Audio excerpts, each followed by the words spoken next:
The ESL India Premiership 2018 has 3 seasons: summer, fall, and winter.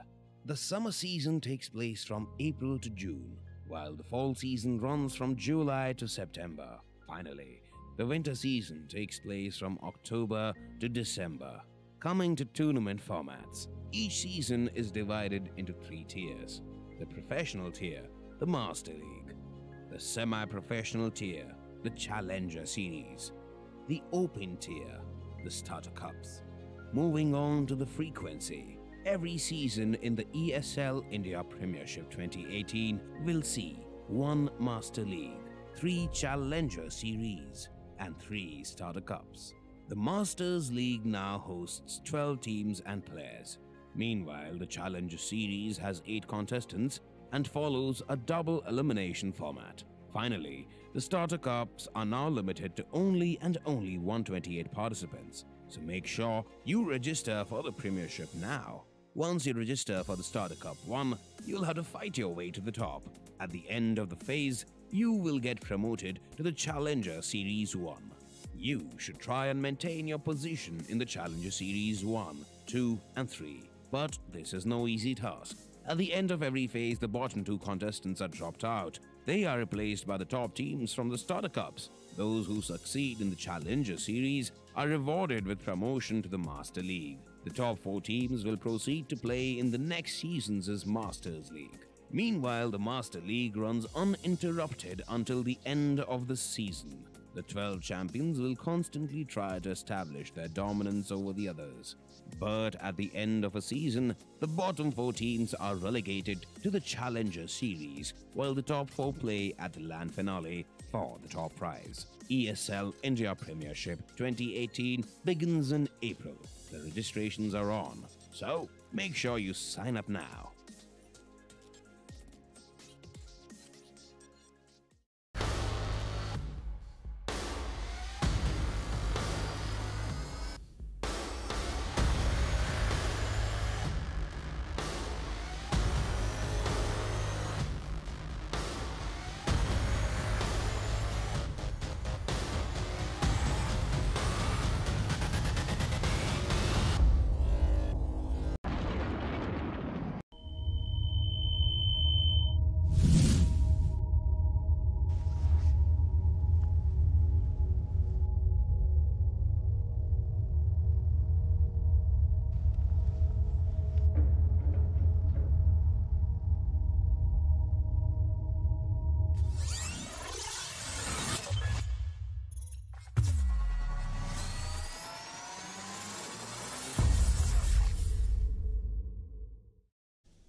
Welcome to the ESL India Premiership. I'm Aditya Shah. I'm a Counter-Strike Go analyst, but today I'm your host as well because Vagish hasn't turned up to work, to be honest. And joining me is the lovely Angela Zara Gonzalez. How are you doing today? I'm doing so good. I am doing really well, actually, because it is the first day of the India Premiership. Yes. And I'm excited because it's sort of turned into my baby now because I've been promoted to the head of the ESL India Premiership, and it's fun times ahead. I think you've been waiting for this day for quite a while yourself. Yeah, I'm actually jumpy. You know, I've been on camera, I've been on TV for I don't know, over 6 or 7 months now, and today I'm actually nervous. I'm actually nervous because it's the first day. Yes. And today, by the way, we have 3 great games for you lined up. It's Clash Royale. It's going to be Arpan versus Mukul. After that, we have Counter-Strike Go, which is my favorite game.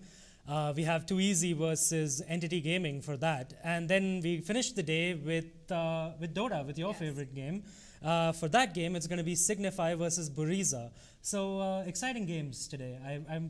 I'm looking forward to these games, especially to the Counter-Strike game because it's a replay of the 2017 Winter Finals. I think these 2 teams have been battling it out even in the fall season. We've seen them perform in the winter, and now that we're going to see them again in the summer season, it's going to be a very anticipated game to watch. Talking about Dota, we have Signify going up against Buriza, Signify being a top team in the country, having an international face to things. I'm really excited to see how Buriza is going to match up to that kind of caliber and that kind of powerhouse. Yeah, true. And Well, without much of a delay, I just want to let you know, like, I'm going to do a quick shout out to our sponsors. Because of them, we're doing this. This entire year, this entire 9 months of the ESL India Premiership has been brought to you by Omen by HP, by HyperX, by Intel, and by Nordwind Gaming, of course, where we work.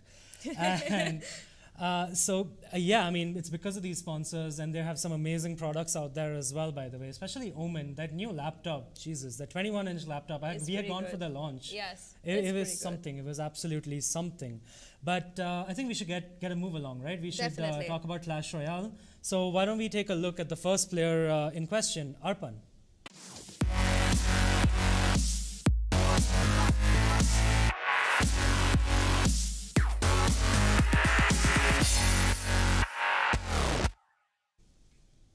So that was Arpan. All right. 2017 winter finale. Sorry, 2017 summer and fall winner, as you tell me. He also he was also the finalist for all the 3 seasons. Yeah, so he's probably the guy to beat, right? And definitely. Like talking about the guy to beat, actually, let's before we get more into this, let's just take a look at his competitor, who is Mukul.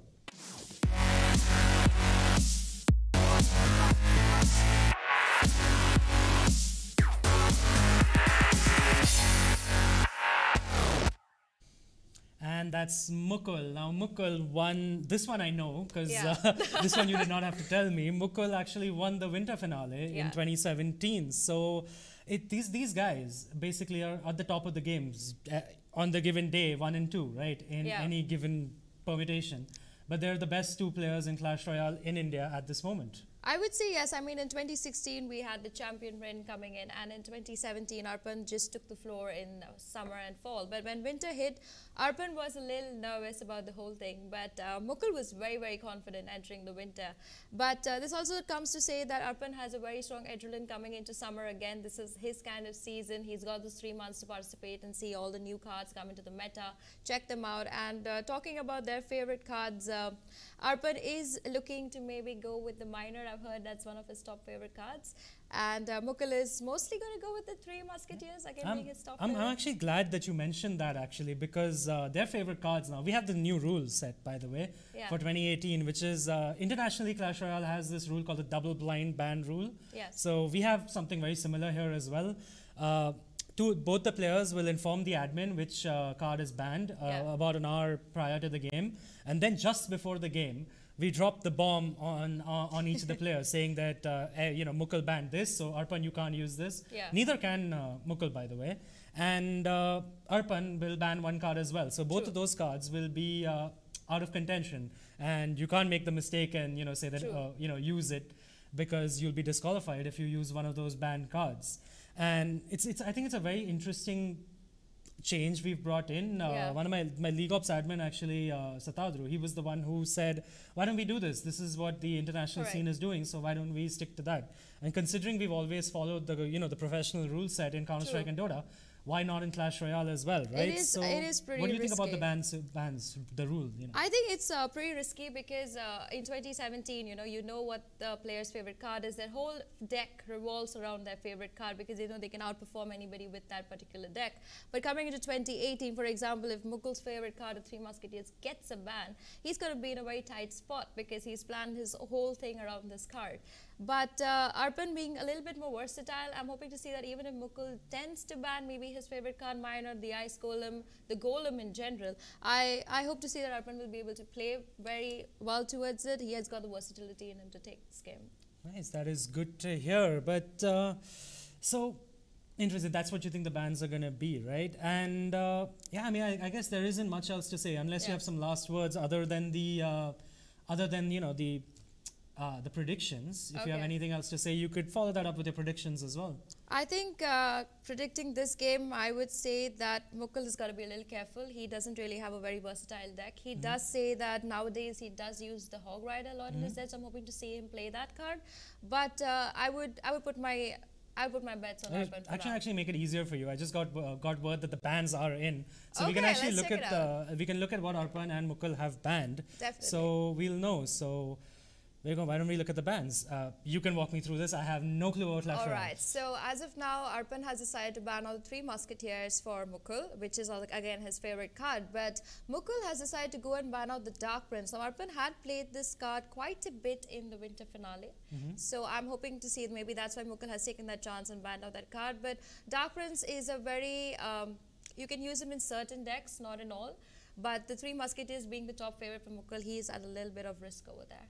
Nice. So, knowing those, what are your predictions going to be? I think I would go with Arpan taking game Arpan? 1. Yeah. I'm going to agree with you because simply 2 is better than 1. He's won 2, Mukul's won 1. So I'm going to be on your side as well. I'm going to say Arpan's going to take this as well. So, definitely. I mean, why don't we just get into the game and find out, right? So, Gautam, Virkaholic Virk is our caster today for Clash Royale. So, why don't you take it over, buddy?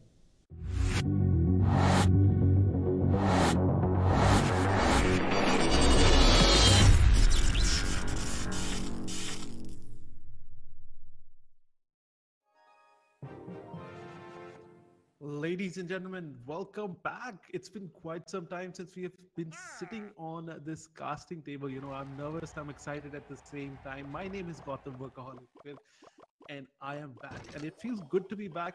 And it feels good to be back casting Arpan versus 8-bit Mukul, because these are top tier people and a lot of action is actually happening on the field right away. Before I even stop my intro, we see Expos coming out from both sides, and both the Expos don't like each other. It's like the Bloods versus the Crips, it's the red versus the blue. There is inherently a lot of hate between the red and the blue side of this matchup. Just to put a context on this, Arpan is in the blue bottom. You can clearly see his name, and we see 8-bit Mukul on the top in the red trunks, and these guys are excited to get into this match. Now, notice new things on the screen. Banned cards. These are the cards which the opponent cannot use. Mukul cannot use 3 Musketeers, and Arpan cannot use the Dark Prince. Again, Expo is the name of the game right now. Expos are down. However, the Zap Tower is zapping away, and the gang is there to get rid of that.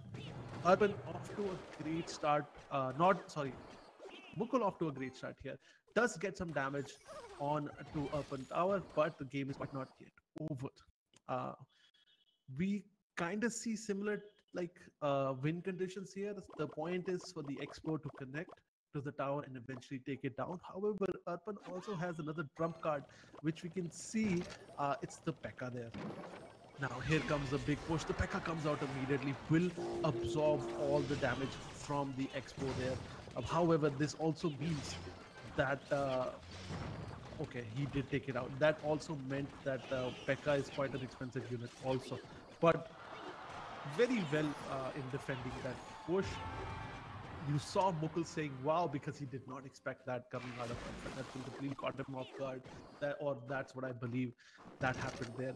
But keep in mind, few updates. It is a best of 5. Last year we were doing best of 5 only for LAN events. However, now best of 5 is part of the normal season. Expos both disliking each other very much. Again, going at it, and both the Expos will kind of go down before doing any extra damage to any other building or a unit. This is quite a back and forth Expo game. Expo might connect to the tower. Yes, it does. This is bad news for Mukul, because this means that he needs to either zap or get rid of that Expo fairly quickly. And you saw the amount of damage that did to the tower, bringing it down to 1300 health.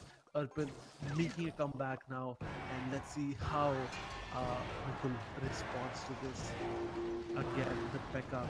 Fireball on a P.E.K.K.A. You know, I can go both ways, but Fireball on the Expo, yes, that's great news. More beefy units being placed to absorb the damage coming out of the Expo and keep the offensive going. Mukul looking to make a last stand here. He needs to figure out how to get rid of the Expo again. It's a complete back and forth. Fireballs, Expos, and Expo again distracted, not able to connect to that tower. Always distracted, and now going away. The timer has closed now. We are already in overtime. It's 2 minutes 30 seconds left on the clock. This game could go in any direction, but the P.E.K.K.A could spell doom here, because look at that. P.E.K.K.A doing a lot of damage. A single hit of that P.E.K.K.A really just brings down anything.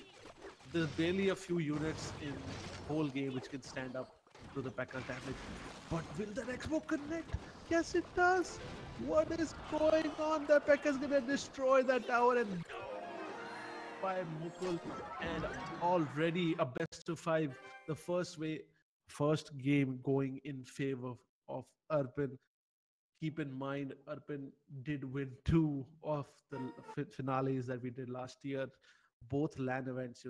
There's a different story. When you're playing from the comfort of your home, your favorite Wi-Fi spot, and there's a difference between playing at a LAN event in a whole different city, and looking your opponents right in the eye and dabbing them in the face, and that's what Arpan does. He loves to dab in his opponent's face.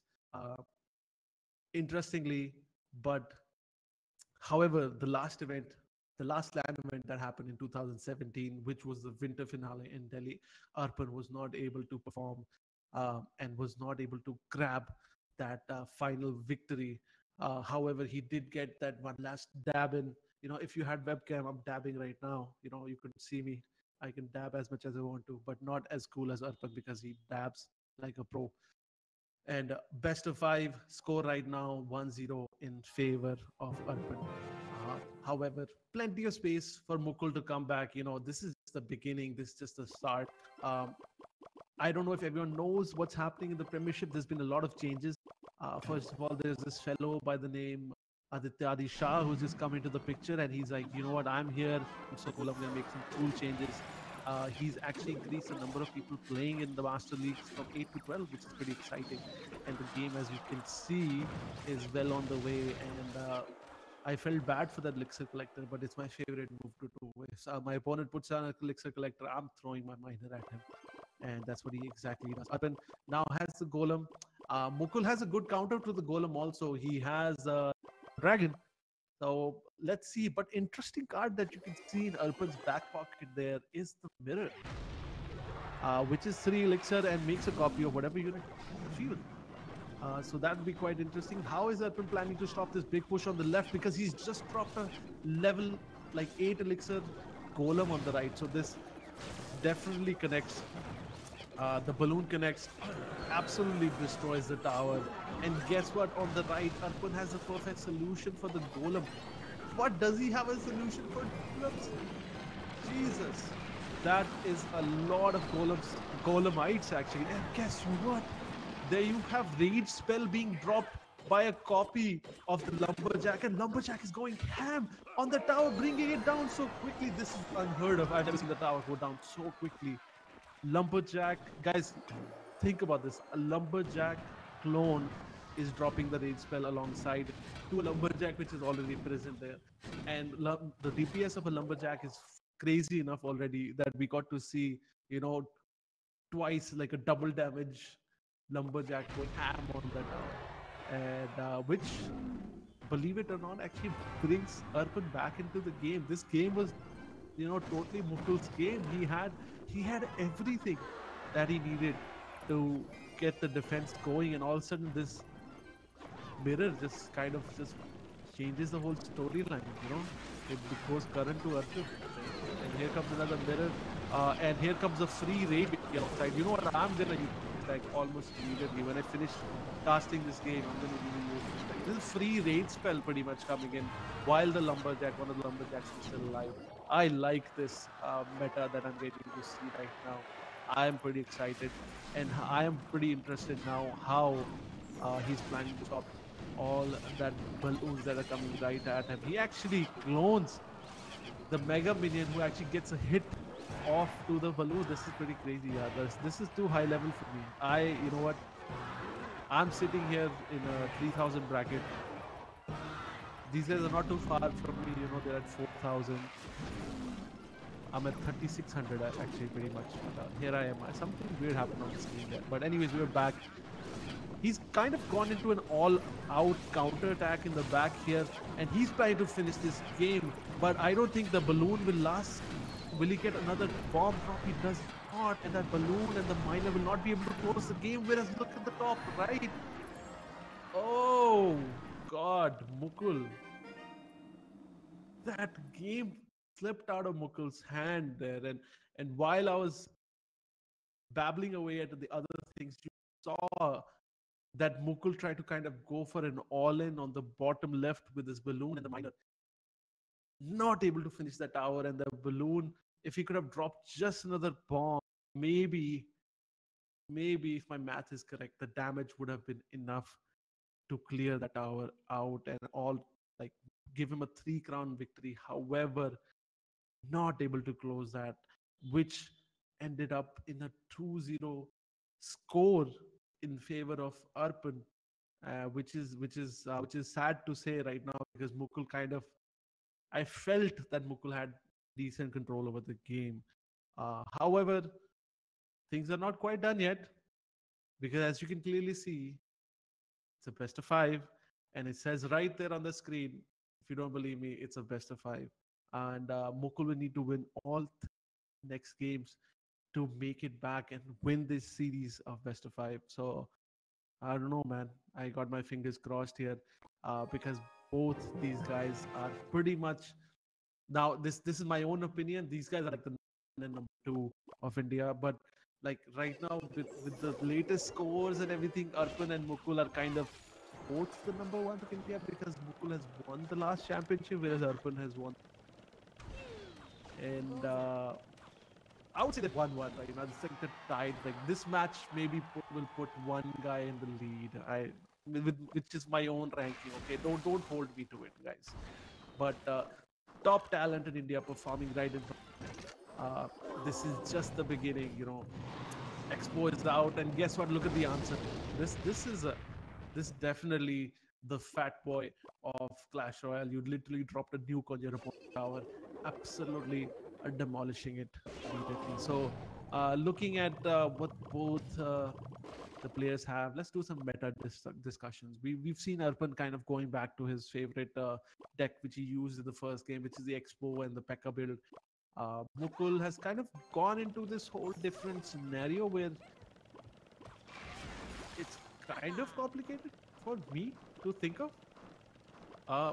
because the fact that his win condition is right now maybe a lot of missile damage and goblin barrel. However, Arpan has a log. As long as he keeps the log around, he'll be able to defend that.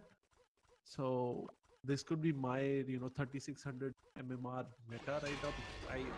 I'm having little difficulty understanding on what's the goal here, because if he's planning to nuke that tower down with the missile, he needs that missile to stop the Expo, because otherwise the Expo will kind of come online and do a lot of damage. So Princess will get hit by the log, cleaning her out.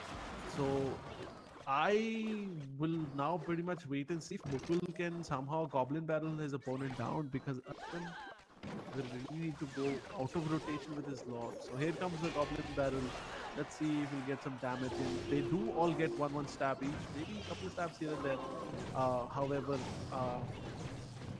another source of little bit damage there. He sees log also. I think this is going to be a long game, because you can clearly see the health of both the towers are fairly decent shape. Arpan is a little low, surprisingly, which could prove me wrong. Maybe Arpan might not come out ahead in this situation, but 18 seconds left on the clock. And finally, what we needed to see, I don't know if he was planning, but because the Expo cannot target the tower right now, so he finally got to throw in his win condition, which was nuking the tower directly. And this is what will win the game for Mukul. He needs to throw the missiles right at tower. And look at the number of Expos on the field right now. This is a lot of damage. He throws a fireball also to get rid of the princess there. And these Expos are defending pretty well, I would have to say. 1,000 health left on Arpan. You know what? This is looking like Mukul has it under control. He's brought it down to 1,000 health. But this is the point where I'm thinking, hey, the Expo needs to be taken down. And what does he take it down with? A missile. A missile is gone. A missile out of rotation right now is good news for Arpan, because for him, I don't know what the log was. Clearly missed, like, through that log. But it's okay. It's I don't know if it's okay at this level, but these guys are pro. He can come back from a 2 elixir loss. Goblin barrel coming out. Ooh, the log completely misses it. this looks like it's a game for Mukul now. Mukul is clearly in control of this game. Could he have just missiled the main tower and won the game? I No, actually the missile does around 600 damage or 500 something damage. Yeah, there was no point risking that. Uh, Here comes the big P.E.K.K.A. P.E.K.K.A. We didn't get to see much in this game. The P.E.K.K.A. is out, and what's on the field to stop him? There's a lot of goblins. Um, he just needs to get a couple of more chips on that tower, and it's clean. And as I said before, the missile exclusively needs to be thrown down on the expo because he's not able to target what he needs to target. And ouch, that hurts.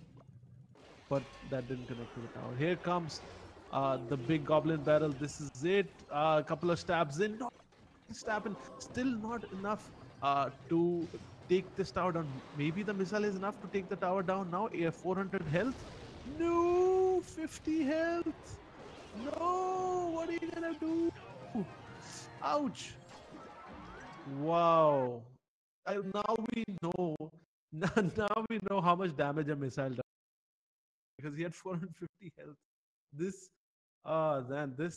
this saddens me right now. But Mukul had great win potential for both the last two games that we got to witness. And however, now we see Arpan actually getting a full clean victory over his opponent, and this is 3-0 in favor of Arpan. I'm sure Arpan is dabbing at home right now, and I'm dabbing as well, but not as cool as Arpan because he seems like a professional dabber. By the way, he's dabbed all throughout, winning, getting his victories, and I think we have pictures of him in for every LAN event of the Premiership he's joined, and he's dabbed it there. So I think this pretty much comes to the end of this segment because it's 3-0. I was looking for maybe a couple of more games, but the last game was quite exciting to cast also. I think it took a lot out of me seeing and understanding that game and how it was panning out.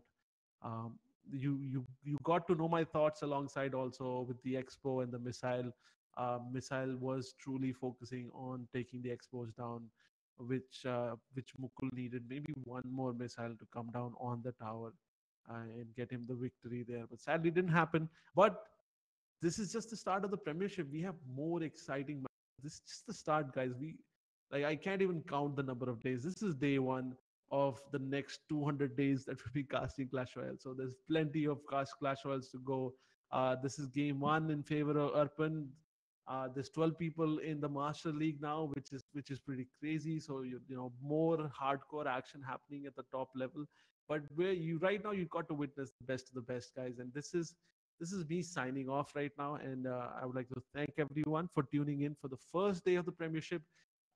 We have Counter-Strike coming up after this, and then we have Dota 2 coming. So don't go anywhere. I'm Gotham Workaholic Work, and I'm signing out. And I'm sending it back to the studio to Adi and Zara. So take care, guys. Thank you so much.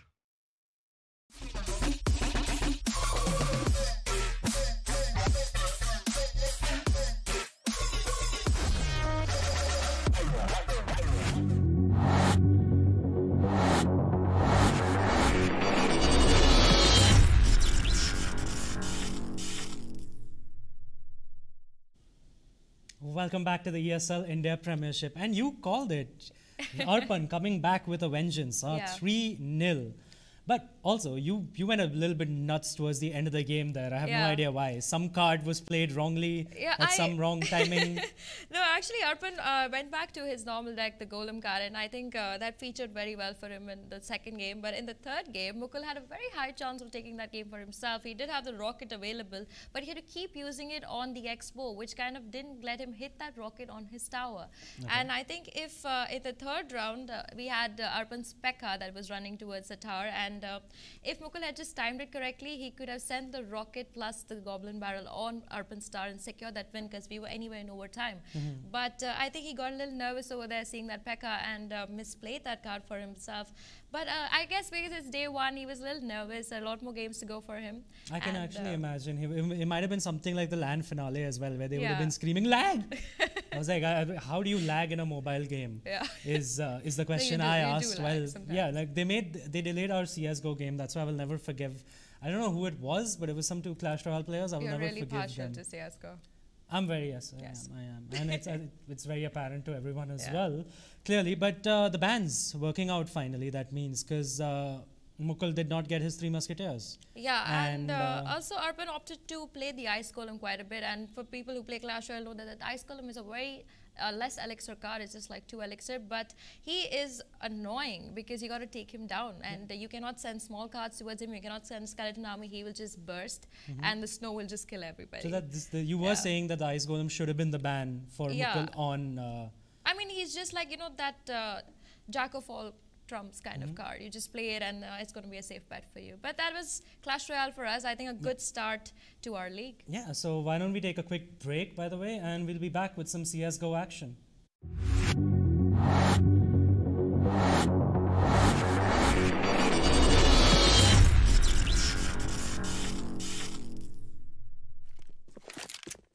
The guy's out.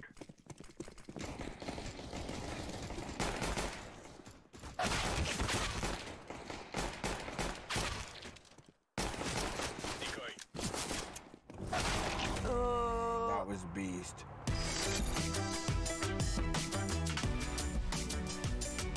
Game, record, and stream without compromise on Intel Core i7.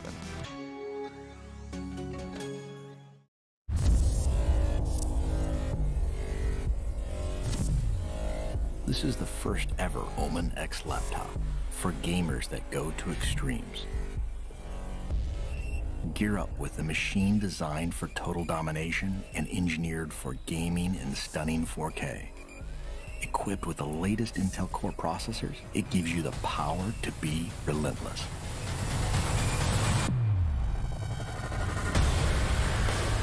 With a 17.3-inch diagonal screen and desktop-class graphics, you get maximum performance to be victorious anywhere.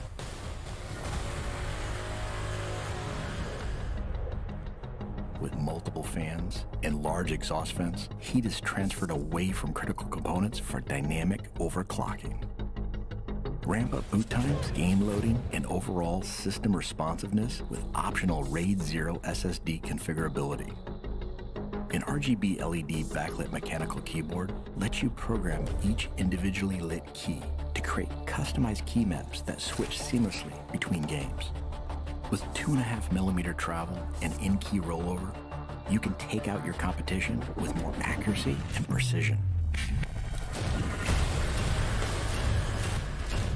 Designed for extreme immersion, DTS Headphone X technology comes built in for surround sound experience that puts you right in the middle of the action. With the addition of a VR headset, gamers can step inside a completely immersive world for an elevated gaming experience. Single panel access to key components makes serviceability and upgrading easy, so you won't be sidelined or held back on your road to supremacy. It has a brushed aluminum finish on an armor-like chassis. A jet fighter-like construction with hidden lift hinges ensures you're always at the ready. And with striking lighting effects and see-through window to components, others will know too. Unleash your fiercest gameplay anywhere with the extreme performance of the new Omen X laptop.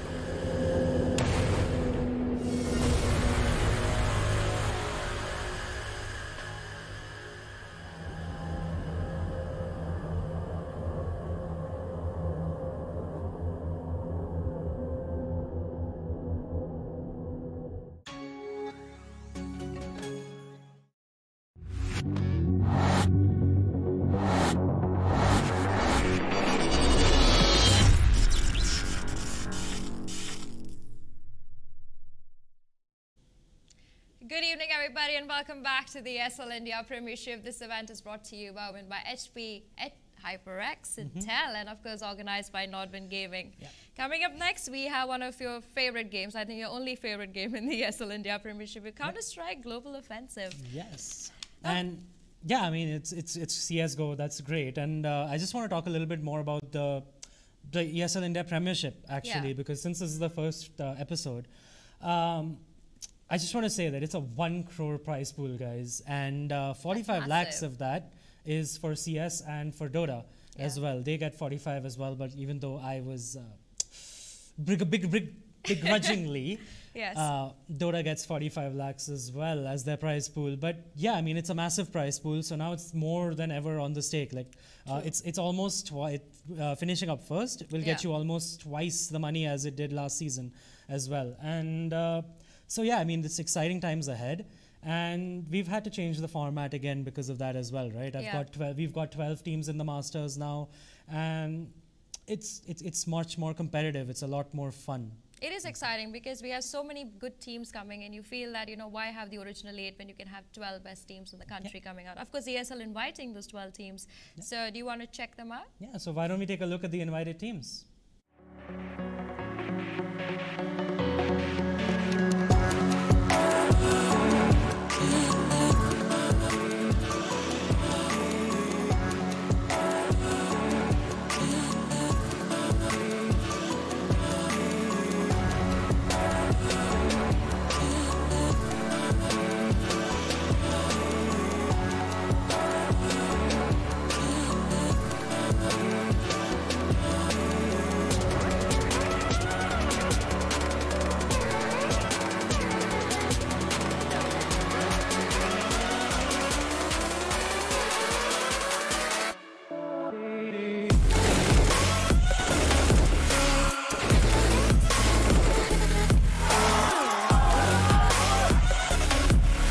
The line and they're going to get thrown down. 3 kills for him as they get completely utterly destroyed.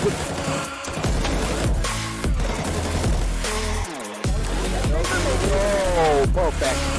Oh, Pokey on 3.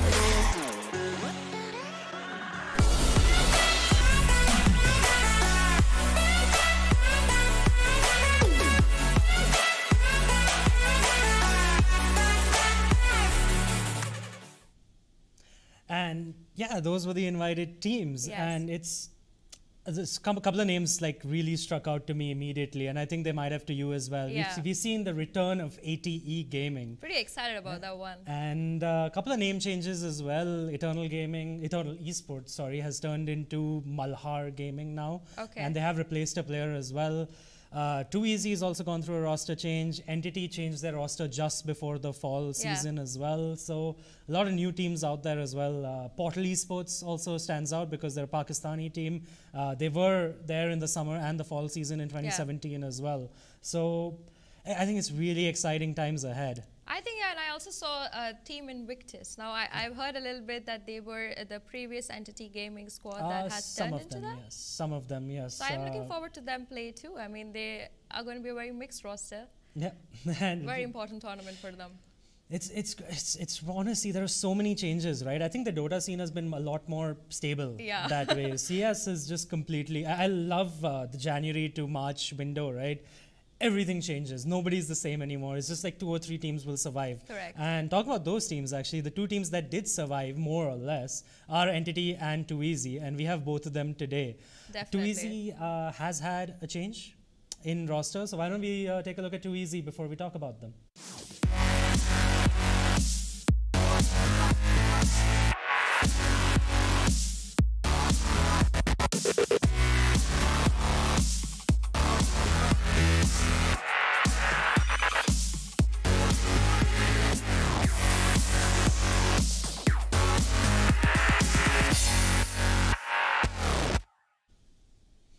And that was too easy for you. So like I was saying, the change, it's, I'm just going to roll with it because it's Badman is in for Shinchan. Isn't that a little risky? Because in 2017, I saw Shinchan to be an MVP player in most of the games. He was a very crucial player. Shinchan was the IGL, actually. And I have already seen the problem that Shinshan has left Too Easy in, actually. It's the problem is mainly for Tito Savage, for Tito. Okay. Tito has become the IGL now, and his performances have dropped off massively. Although, like, his team is doing really well. They went really far in the DreamHack qualifiers as well. Yeah. So, you know, it's okay. But the pressure is real as a captain. Not everyone can be Fallen, right? Not everyone can perform as an IGL as well. And I think Tito needs to find that sort of balance between being the IGL and being a top player. That's there. But leaving Too Easy aside, we have Entity Gaming looking full powerhouse, ready to go and knock some shoes. They have been the winner, of course, of the winter season finale also. Let's talk more about them. I mean, did they have any change in their team recently? No, so no changes recently. Why don't we take a look actually at Entity, and then we can talk more about them.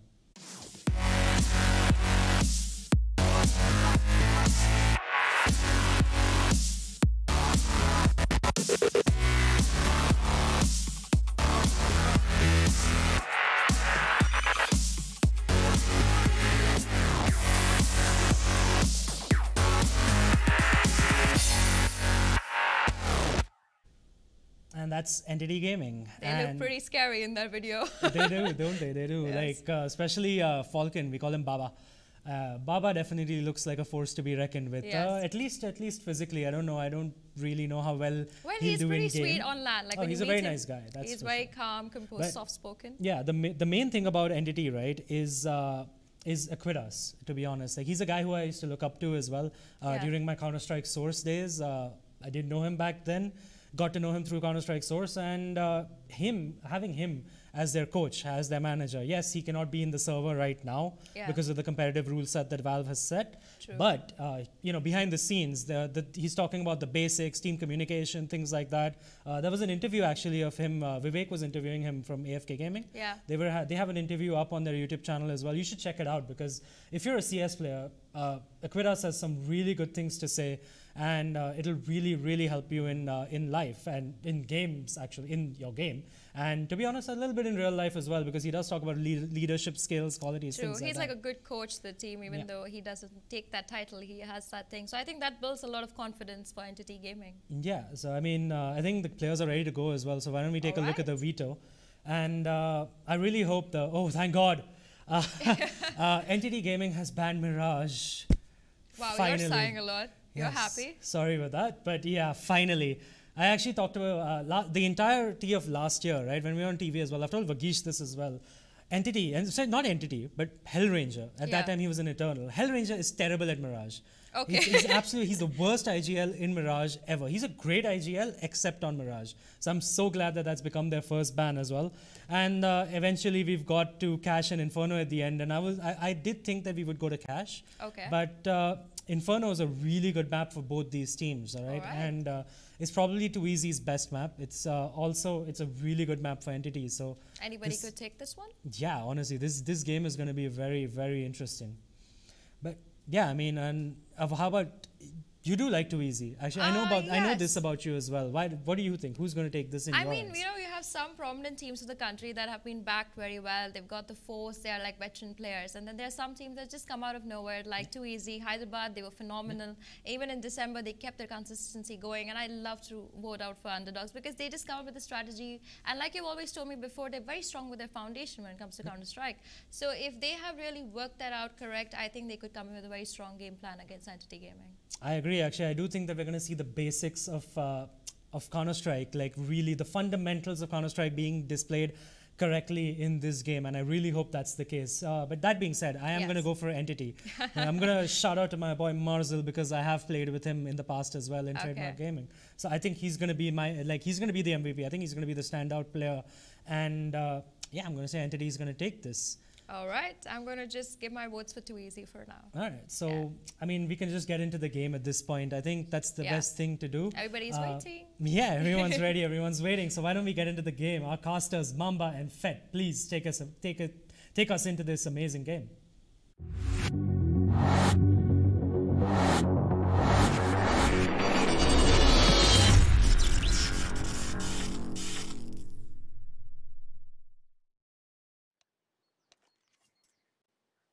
Alrighty, ladies and gentlemen, welcome back to the ESL India Premiership. It's the Masters League and it is the 2018 season. We are ready to go live with the finals of what was last year's winter finale, Too Easy Gaming and Entity Gaming. And with me today is my beautiful co-caster, Mamba Sar, or Mamba Senior, or Mamba SR. Mamba. It's Mamba SR. A lot of people call me Mamba Sir. For some reason, I don't even know why, but it is going to be an interesting matchup. It is Inferno and Vito, Hellranger going on, giving the respect ban to Overpass because Adi scolded him a lot. And Tito's actually going to be pushing up mid. Look at that early aggression coming in from Too Easy. And this is going to be interesting. Batman getting the frag onto Mars. Is going to fall back. Pokey falling back towards the A-bomb side as well. So playing it really carefully. Got the first flag and they have the advantage and they're playing it to perfection right now. I mean, that's crucial for the CT side is that you get that early man advantage. And then, like you said, they're doing the right thing. They're just turtling up. And I think it's the B hit coming in. I don't think Hellranger would have accounted for that early pickoff. But now, this is the mark of a true good IGL is can you adapt to the changes that the round throws in your face? Or as Sai would say, halka sa chappal kha liya usne. In this case, it was, well, Marzel. And two of the guys don't even have Kevlar. You have to make sure that, you have to observe this thing, and on top of it, it's going to be execute coming up. So two of the guys, and Rex is going to find the frag on to Falcon. Follows that shot through the smoke. Recall is going to be waiting around the edge of the smoke. Matara, so he's going to get spotted. I think he spotted the CT as well, but they're going to wait it out. They're going to wait for the plant as well. Recall Master spamming through the smoke, not going to be able to connect anything except for the coffins. And well, it is going to be a 3v5 retake. They have a kid on them as well, so they can go in really slowly. No flashes though. It is going to be extremely difficult. Sai and Hellranger holding Banana on 15 points of health. It's going to get the headshot to Batman. Pokey is going to get taken down as well by Matarasu, and this is actually not turning out in the favor of Too Easy. Rexy with the one tap, trying to get the second frag as well. He's going to get taken out. The trade not coming in time, but Hellranger in a 1v2. Can he pull this off? He's going to try and bring back the fight right now. 15 points of health. He's going to wait it out. He's going to go around the corner. Trying to find the shot. He's going to miss it. It's going to go around the corner. Will get taken now by Tito, and that is going to be the first round coming up for Too Easy. I mean, nice try there from Entity Gaming. They did pull it back down to a 3v3, but then Recoil Master and Rexy, they got crucial frags in at the crucial moments. Rexy with that fadeaway headshot as the T's streamed into the B-bomb site. Well, and there you have it. Too Easy pick up the ever so crucial pistol round. Now, this does lay the groundwork for what is this I am seeing? Marzel with an AK-47. They're going to force it up. All right, so the hero AK play. We've seen this quite a bit in the majors, this past majors in Atlanta, that Cloud9 won. That single ace AK buy-up after the pistol round. Will it pay dividends? Well, let's just take a look at what Marzel is going to be doing. He's going to be pushing up mid. And it is a 3-2, very conventional setup by Too Easy Gaming over throughout the map. Not really going for any early map control. Still not aware of the fact that Marzel's still rocking this AK-47. And they're going to allow the range on these SMGs, the range advantage, to do most of the talking.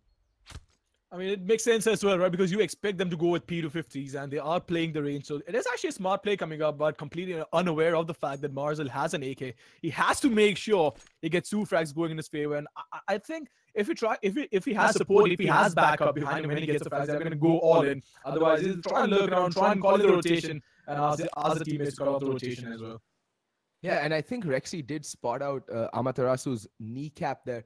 This is going to get hairy. This is going to get dicey. It all comes down to Marzel landing those crucial entry frags with the rifle that he's been entrusted with from his teammates. And look at Entity. They haven't really gone for much map control, although given the fact that most of them are on P250s and 1 Glock and an AK-47, they can't really go for any aggressive map control this time around. It's all going to be a YOLO B rush. Maybe the objective is to get that bomb down at the least and maybe possibly win it. Best case scenario. And there we go. The opening frags coming in. Amaterasu bites the dust. Marzel doing absolutely bugger all with that AK-47 of his. And Rexy's just farming that cash. Oh my god. Daddy's little trust fund gun, the MP9, is just going to rake him in the big bucks. And he gets the free AK upgrade as well. That's money in the bank for you there, right there, Mamba. One thing I really want to point out is the fact that the nade play, the smokes, the utility usage from Too Easy was absolutely on point. That 50-second smoke coming in from Tito, that was so amazing. They realized they were towards mid. They got early mid control, the CTs. They did not allow them to push in. And around the 50-second mark, he knew that this is a time that movement is going to come up, and they smoke it off and do not allow them to come in. And it's going to be a force by coming up because he got the bomb down in the first round, and Marzel is not going to have a lot of things to work with. Amater also on the deagle. He did not buy anything. I think he dropped the AK as well. It makes sense. He has the Eagle to work with. Rexy trying to spot something, maybe get some sort of an advantage towards Banana early on in the round. Recall Master down to 45 points of health. So, well, Marzel is going to be pushing up along with Falcon inside the A apartments, and we have 3 guys playing towards A, so it is kind of surprising. We actually have 4 of them, 1 towards Arches, 3 guys towards A bomb. So it's a really good read coming in from Too Easy, and I think these guys have been doing some of their homework really well. This is a very good call. 4 players, early rotation. And I don't think NTD is ready for this. Amaterasu going to be the first to face and the first to get his face smashed in by Tito Savage. Land God truly showing up in full measure right now. Oh, perfect flash coming out from his teammate, and Falcon with the bomb there too. That is disastrous. Pokey in the meantime, doesn't matter if he's dabbing or not. He's still going to get the kill. Marzel, the next one to bite the dust. And now it's all down to Sai. He's going to eat a face full of flash. And Hellranger, Mr. IGL, Mr. Cool himself. What can they do? I mean, this is still pullable, but Sai is going to find the frag onto Pokey towards Archer, so they are going to call in a man too. Oh, and look at that, a double peek coming in from the terrace side. Sai getting the second frag as well. It's a 2v3 situation. They have a flash to work with, so the most they could do is maybe try and get some sort of information towards A bomb side by pushing up towards Library, but they're not going to do that because they know that it is not going to pay off that well inside. Trying to find an opening, trying to spot someone. The flashbang is going to come in. Hellranger blinding everyone on the side as well. He's going to get taken down. Really unfortunate. Badman with an MP9, 2 frags onto 2 AKs, and that's a lot of economic damage done while making a lot of money for the CTs. This is just pure wreckage, pure decimation of whatever entity had planned for that first semi-buy round because of that 1 AK they bought up in the second round. And now Too Easy can actually start building their economy. They're up against another, well, more or less hard eco, just 3 CZs, 2 P250s, not much that the Ts have going for them this round.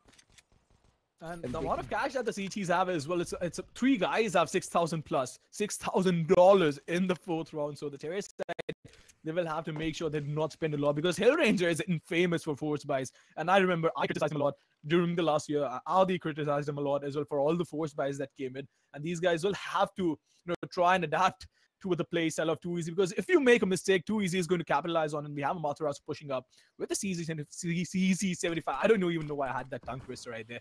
Maybe it's me just casting up 10 months, but Amaterasu is going to wait it out because the smoke is going to come in at the most perfect time possible. And Tito being so fearless, he's just sitting with an off angle. Pokey is going to wait it out. The flash is going to come up. He's not going to spot anyone, and the terrace side taking this really slowly. I mean, this is a decent move that Entity have managed to just hold off the A defenders towards the A bomb site. No rotation call has yet been made because they haven't made any noise towards Banana. And the thing is, Too Easy have been playing a very turtle-like setup, not much aggression anywhere. And here comes the death strain, and Tito and Rexy will just shut it down. Tito with a triple kill, Rexy with a double kill. That's the full house of frags being shared between these two stalwarts of Indian CS. And with that, Too Easy Gaming move on to 4-0 for Entity. Entity finally with a proper buy. The nades, the AKs, the armor, everything, along with the kitchen sink they have at their disposal. What can they do with it? They haven't really gone for much map control, and Too Easy historically has been a team that does offer up a lot of map control, especially on Inferno, on their CT side. So that is a setup that's ripe for abuse. On the flip side, Too Easy's trade game is so strong that they can actually just sit back, turtle up in sites, and just play for the trades. And they've been doing that pretty consistently this past year a lot, and this year as well. They've had some very good results going into this season of the ESL India Premiership. So let's see what they bring to the table.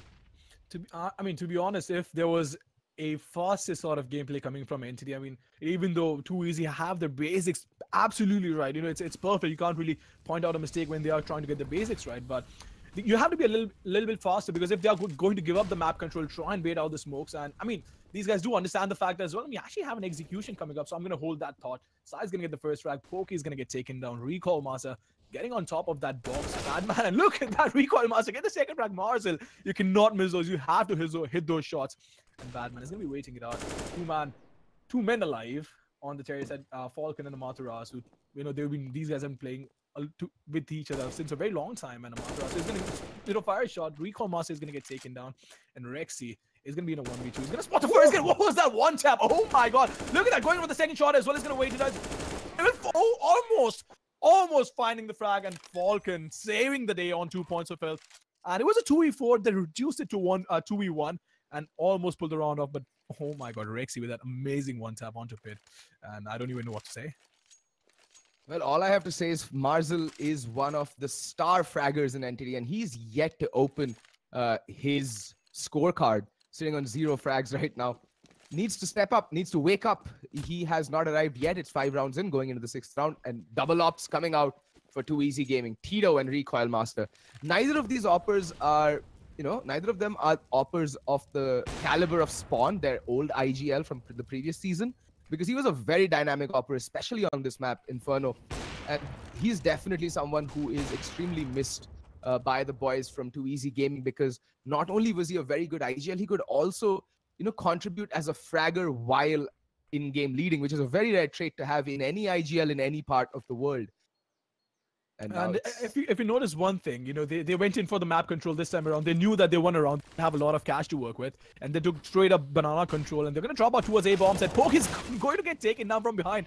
Marzel finally opening up. Badman is going to be the only guy towards A bomb side, waiting it out on top of the box. He's going to go there, and we actually have his teammate as well standing up, and Rex is going to get taken down, trying to creep up.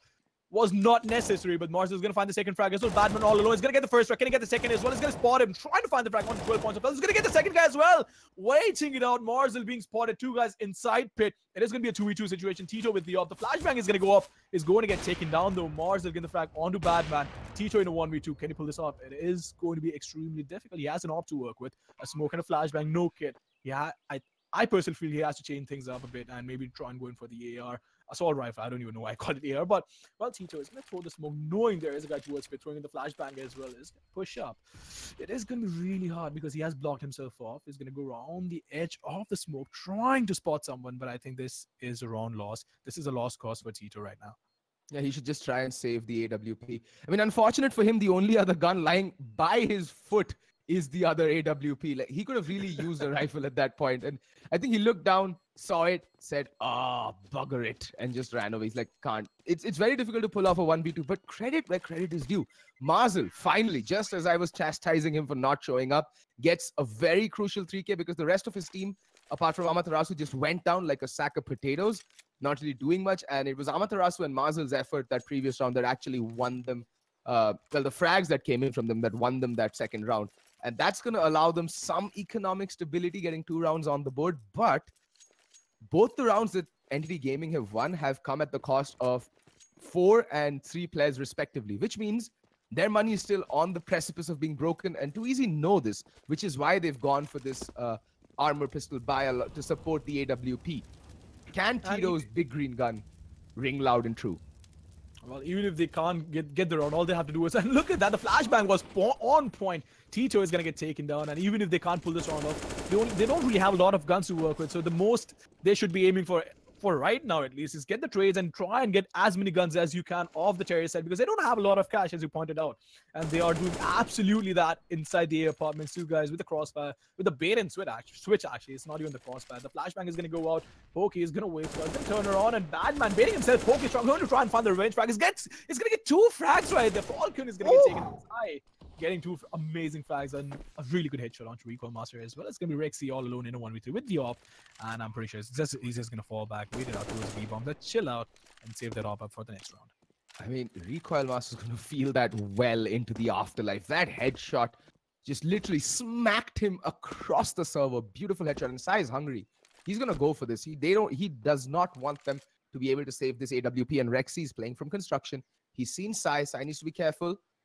Well, they both spotted each other, and Sai is just, RSI or not, he is not going to hold back. He's feeling it, and there we go. Sai gets his hands on his favored weapon of mass destruction, the AVP, the big green gun, the Zoom banger. Well, I like there we go.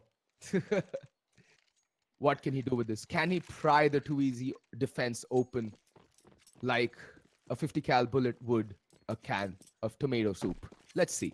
Let's see. You know the contrast though, Sai and Marzel. Marzel has a Mac-10, and I'm not quite sure what he's going to do with this, because he has to be really upfront. He has to be really aggressive to try and do any sort of damage with that gun, especially when you know that they are going to be, well, I mean, 3 guys don't even have head armor. So actually, I think that's a smart read. I mean, I just realized he knew that they did not buy up the last one. They won't have a lot of cash. They are going to go in for the resources. Could actually be a very smart read coming from Marzel. I mean, this would be the ideal round to just try and break the economy of Too Easy Gaming. In fact, I mean, they would be forced for another eco, maybe an armor pistol at the most. Let's That see. could be the case, but well, they are going to go in for the mid take coming up. A lot of resources and flashbangs being used. So Badman is going to get the first one. He's going to get taken down though. Actually, Marcel is going to get taken out. I get the range frag onto Badman, and Poke is going to come around the corner and get the frag onto Sai again. And the trades is falling in, and this is impeccable trade fragging right now coming in from Too Easy. You just cannot point a mistake in terms of trade fragging. The flashbang is going to go in, and Tito avoiding the flashbang like a boss, but he's going to get taken down because he did not have enough time to turn around. Hell Ranger along with the Matarasu, they are going to try and pull this round off. This is going to be a very crucial round for the Terry set, because if they do win this, the economy on the CT side is going to be a little harder to work with. And the flashbang coming in, and a really flashbang as well. Look at that, the Poke is going to find the first one. Can he get the second frag as well? He's going to get it. And that was an amazing round coming from Too Easy. And the flashbang coming from the CD base, that was so brilliant. Pokey did not have to do anything. He just had to point his gun and take the shot really casually and calmly, because this Ranger was dabbing right there. They had just one flashbang and a Molotov, and that one flashbang was all they needed. Recoil Master with the flashbang of dreams, by blinding both Amaterasu and Hellranger. Hellranger being forced to retreat. He'd actually gotten Recoil Master down to 15 HP. One more bullet, one more stray bullet, and Recoil Master was done for. But didn't matter, because it was Pokey to the rescue. 2 crisp, clean headshots, and an easy post-plant retake on the B-bomb site for Too Easy Gaming.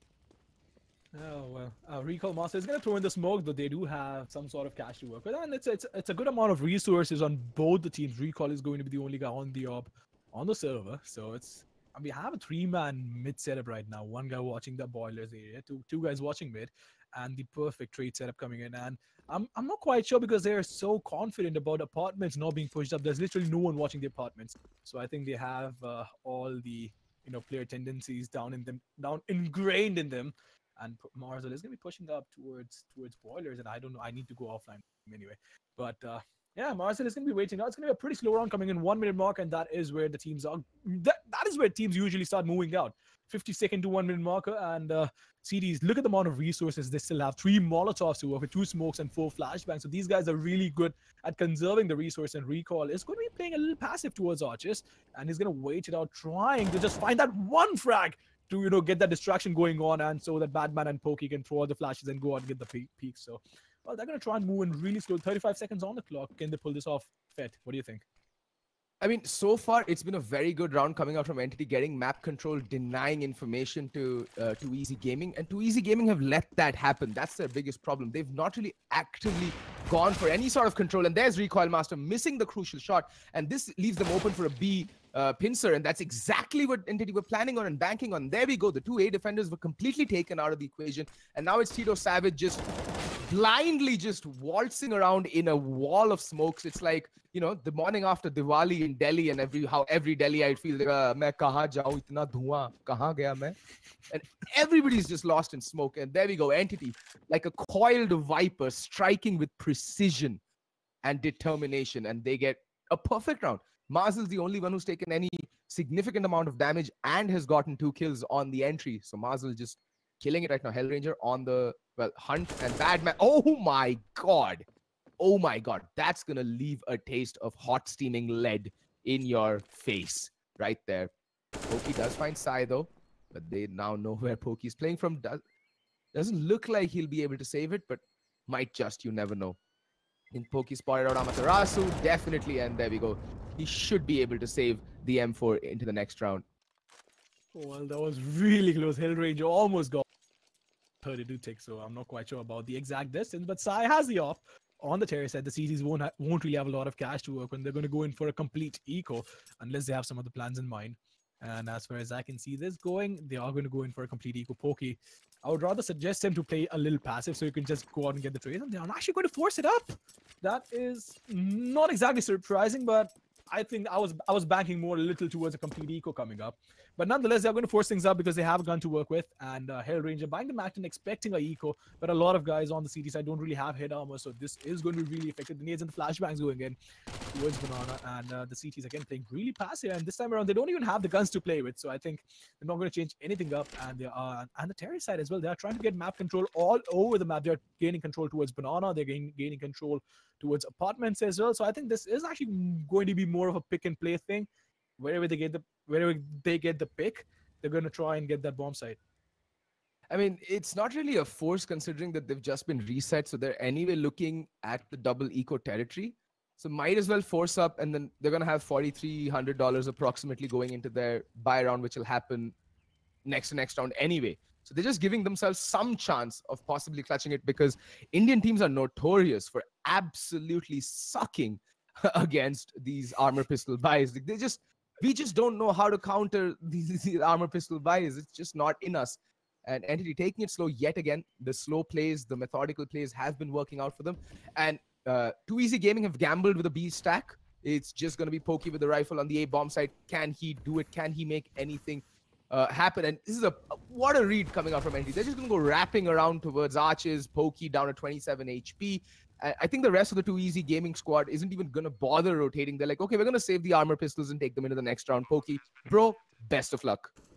Well, this is going to be extremely difficult. And the Molotov was on point. I mean, behind the smoke, expected someone to push up, and with a flashbang, and so he threw the Molotov, and Pokey had to fall back. Only has 27 points of health to work with. And he's playing it to perfection right now, not giving away his position, but I'm pretty sure he's sweating bullets right now. He's going to get spotted. Getting the first, going to get the second as well. Nope, he is going to be blinded. Amaterasu is going to find the frag onto him. And Badman and the rest of the team, they are going to wait it out towards the B bomb side, trying to save those CZs and the armor they've bought up, because it's a huge investment coming up, and they can use that in the next round as well. So Hellranger, the only guy going down on the Cherry side, and the T side, they have actually started building some decent amount of economy right now, because the only guy who will have to buy up in the next round is going to be Hellranger, and everyone has about, on an average, they have about $5,000 to work with. Yeah, so they've at least secured 2 buys out of this win. They've managed to string 2 rounds together now in a row. 5-5 scores are tied. And things, actually, I'm quite excited as to the way the things have been progressing this game. None of the teams have actually shown any signs of just dominance. It's been a very even game of Counter-Strike so far. Momentum has swung both ways. Both teams have wrestled for momentum and have tried to secure it for little stretches of time. Entity Gaming, though, I have to say their T side has never been that great on Inferno. It is their CT side that has impressed me of late. But Too Easy Gaming have had more international success on Inferno, and that's what counts, I guess, in my opinion, like how good you do against teams from Southeast Asia. And Too Easy Gaming definitely had a really good run. Yeah, exactly. I'm sorry to cut you off right there, but for all the viewers who do not get the joke, it was Rexy, the only guy who fragged out. I think it was 26 frags or something. And he was the only guy who had a positive KDR, and he was absolutely destroying everyone. And Fed thought that was the IGL role that was weighing Teacher down. So, well, there's going to be a B take coming up, most likely. Actually going to be a B take coming up. Everyone from the terrace side towards the B bomb inside Banana. Rexy is going to throw in that flashbang. He's going to try and peek out. He's not going to spot anyone. He still has one more flashbang to work with. So he's going to try and rinse and repeat that thing. He's going to prime up the flashbang. One more flash coming up, and he's going to go around the corner. Everyone's going to be blind. Trying to get the first frag. He's not going to be able to find anyone. And that was so unfortunate. Marzil is going to find the frag onto Rexy. And again, 8-3-5. I think they are still going to go out for the exit frags. And, usually what happens in these situations, when you have 4 guys standing in front of you and everyone's blinded, you get confused. I mean, it doesn't matter how good of a player you are, but again, players of this caliber, at least Rexy, should have gone on at least 1 frag or 2 frags, to be honest. I mean, he was primed for it. Like, there were 3 players just completely whited out there. It was a blizzard in front of their eyes for 3 players from Entity Gaming. And I think that's what threw off Rexy, as you pointed out. And Falcon, excuse me, they know that there's, death awaits them at the bottom of Banana. So they're not really going to go out gung-ho. They're just holding back. And frankly, well, Hellranger can't afford to go out gung-ho, but he's going to still... Yeah, there we go. Hellranger does fall. Allows for the trades to come in. And Amaterasu and Falcon getting the 2 final kills. And that's going to be... Well, Too Easy Gaming, I think, apart from Pokey, who may want to drop an op towards either Recoil or Tito. But looks like they're going to have to... Yeah. No, I'd rather, if I were too easy right now, I'd focus more on one player at least having utility and the kit, rather than going for the AWP. Utility is your best friend, especially on a map like Inferno, where it is crucial to establishing map control. That's absolutely true, and this is what experience brings to you guys.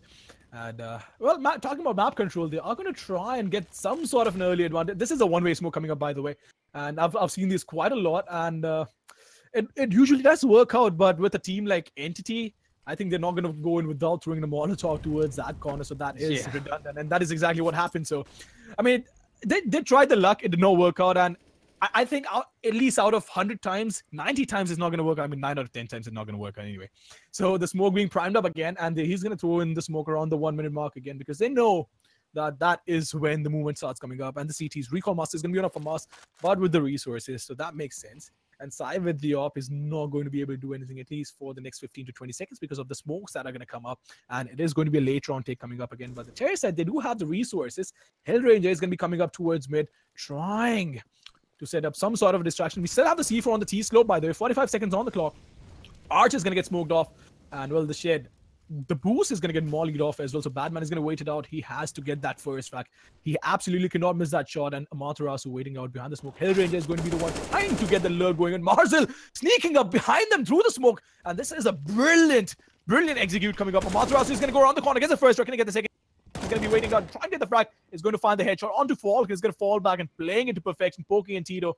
Getting the frags, it's going to be Amaterasu and Sai in a 2v4. Sai holding the angle towards the CD. As the flashbang is going to go out, Sai is going to be absolutely blind, or maybe not. Amaterasu is not going to be able to avoid that, and this has to be that crossfire which is going to come in. He's going to quickly check Banana so he can concentrate towards the CD base, and Amaterasu has to depend on Sai, because if Sai misses that one shot, Amaterasu is going to get taken down. And look at that, Sai getting the first one, trying to get the second as well. Tito is going to find the refrag onto Amaterasu, and Sai is going to get the third one as well. Nope, that is not going to happen. He's going to fall back. The Molotov is going to be coming in, and he's going to find the first frag onto Tito and get the second frag as well. Oh my god, Sai!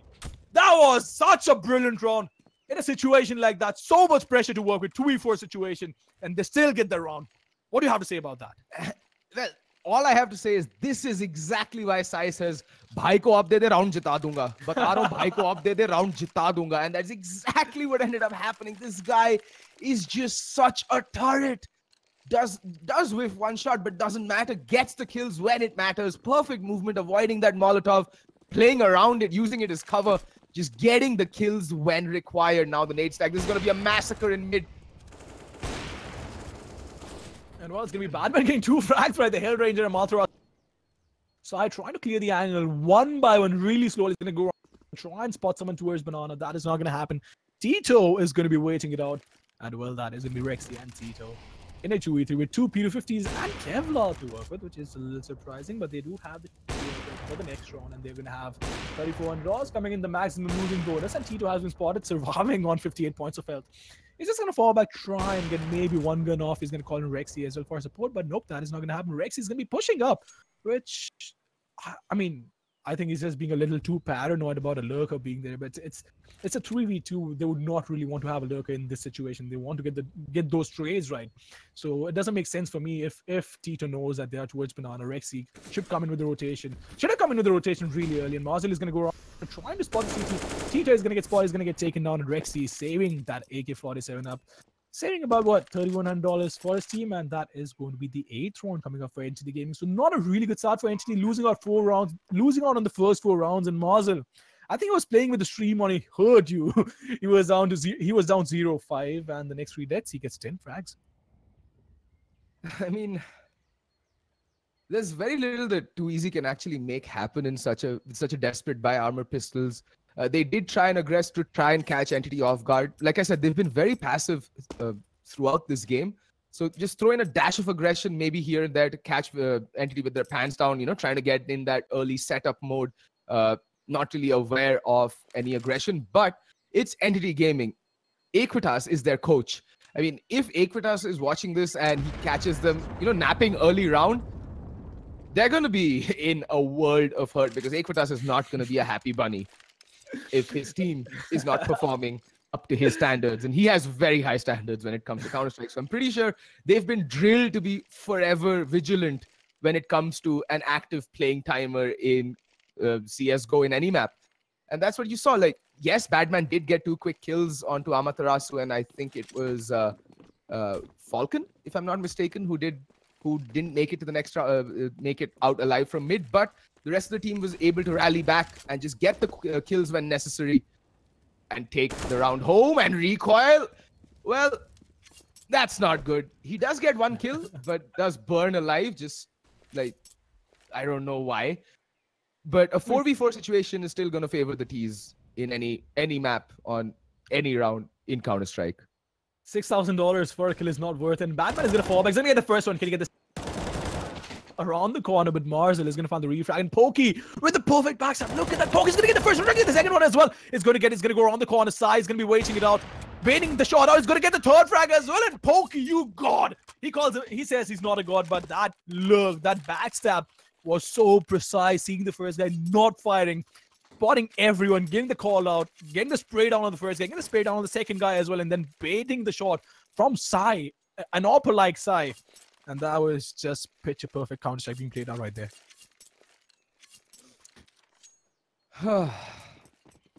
What good trigger discipline there.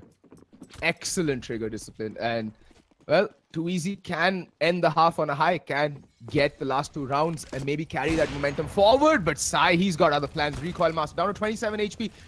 Recoil Master with a love tap of his own through Broken Wall. And Tito, aggression in Apartments. And this time Marzel was caught off guard because they've not shown much aggression towards side halls at all throughout this half. And this time Marzel was just caught with his pants down. That's a lot of utility armor and an AK just being lost. And wow, Tito Savage living up to his name. The only place I've seen him being the most savage is the analyst list. I remember having him on the analyst list the last time in the last year. And he was absolutely, tearing everyone a new one because of the way he thinks. The way, he's so confident in his own abilities. He doesn't matter who he's playing against, and that is the best quality about Tito. But, well, it's going to be a Amaterasu who's going to get taken down by Rexy.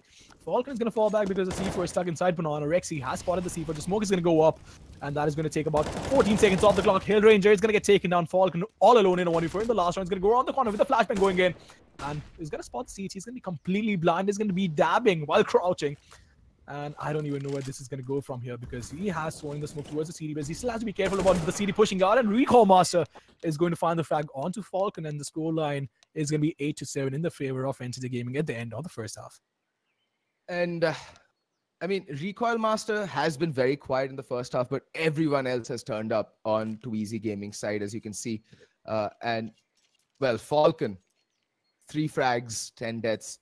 But on the flip side, he does have 3 MVPs, so which means that apart from getting the bomb down and winning, well, the bomb plant rounds, I think some of his frags have been very crucial and high impact kills that's gotten his team round. So yeah, frags don't really matter that much. It has to come down to impact frags.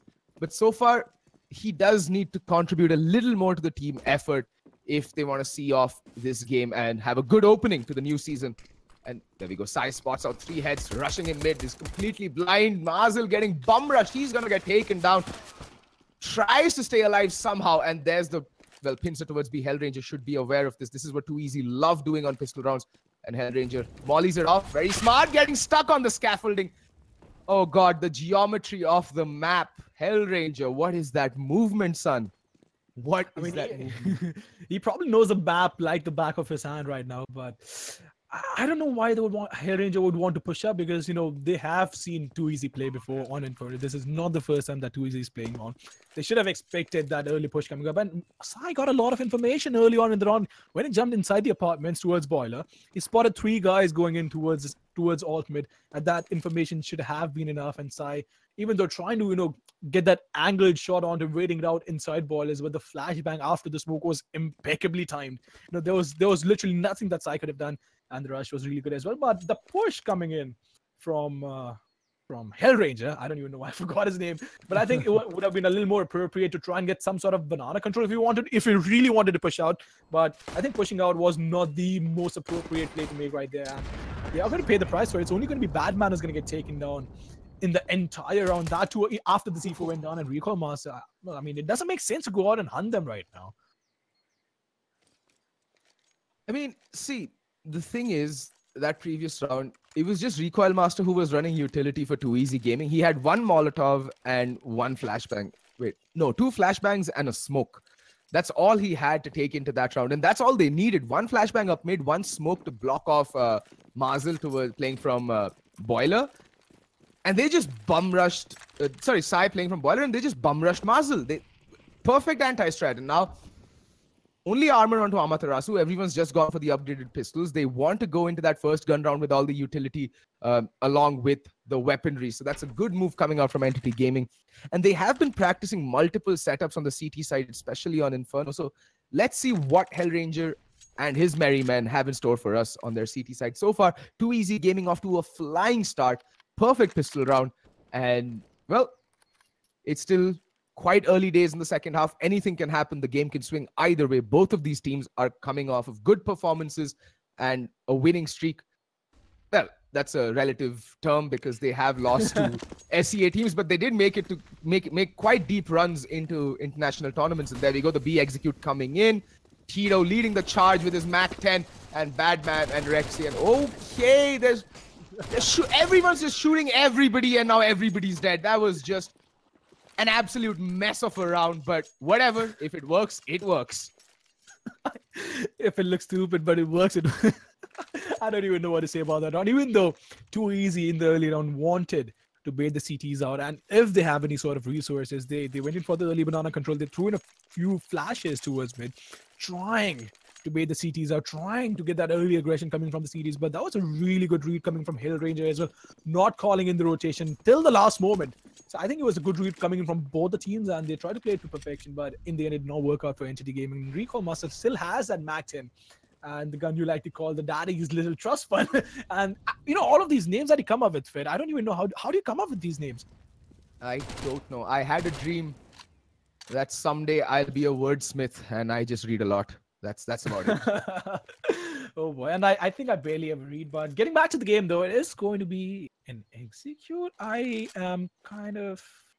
I'm in two minds about this thing. So Adi doesn't really like to agree with me on this one, but smokes, when you know that it could be an eco round, you do not want to throw smokes because that just allows them to come in close and try and get those headshots going. The CD smoke is absolutely fine because that's only one smoke going in. So, well, they are going to play it to perfection, not throwing any other smokes except for the CD and the coil smoke, which is also coming later on. The thing is, these are standard smokes. You don't see. The thing is, either you throw them or you run the risk of them, holding those tight corners with the pistols and mowing you down as you walk in. It's just good practice, in my opinion, to use your utility against force in the anti-force and anti-eco buys, because the pistols in CSGO are OP as hell when it comes to close range engagements, even against rifles. Look at the CZ and how it's being abused in the current meta, especially in those tight angles and tight corners. It's just ridiculously good.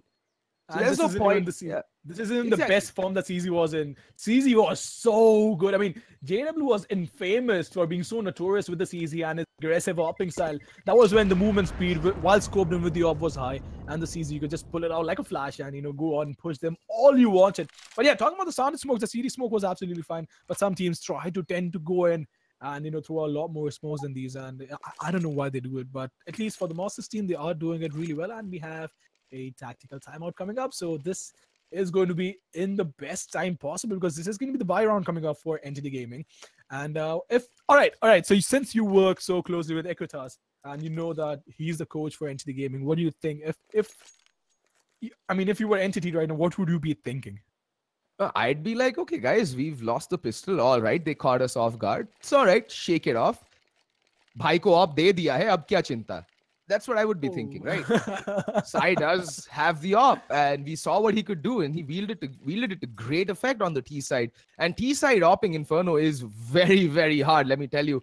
Well, I don't op, but I've heard from very credible sources that T side Inferno op is not something you'd want to be doing or taking very lightly. It is extremely hard. Even Skadaddy himself would prefer the AK-47 over the op on the T side on Inferno. Well, if the money is a bit on the tight side. I mean, it is actually a little too hard, and the reason being, if you're opping towards mid, it's still a little easier if you're going towards the arch. But in Banana, especially towards the B-bomb side, it's extremely difficult because of the angles that the CDs hold. You know, most of the times it's only their hit that is visible, and those shots are extremely difficult to hit. Marcel is going to be pushed up, getting so much information right now. Matarasu is going to be waiting out for flashback.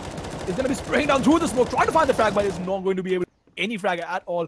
Rexy is going to get a lot of damage. Falcon is going to be waiting around the corner. He's going to find the first frag, or maybe not. He's going to find the spray.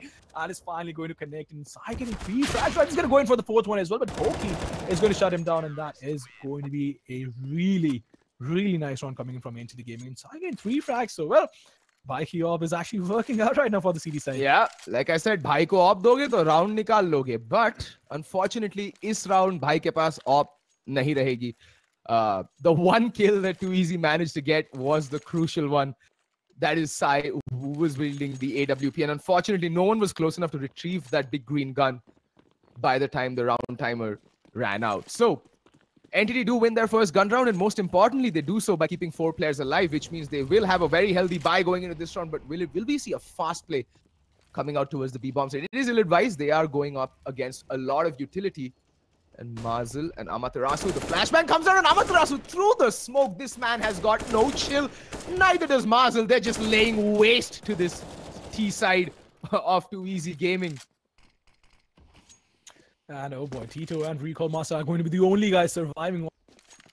Such an amazing play coming in. Even though Matarasu, I don't know if he saw him through the smoke, because sometimes you read the name through the smoke, but it was so early in the smoke that I think that was impossible. He just went into the spray and got the first frag. And Marcel, even though he was in such a difficult spot, by the way, if you're standing in the middle of Banana, it is extremely difficult to get those frags because, you know, it could be a flashbang that comes in.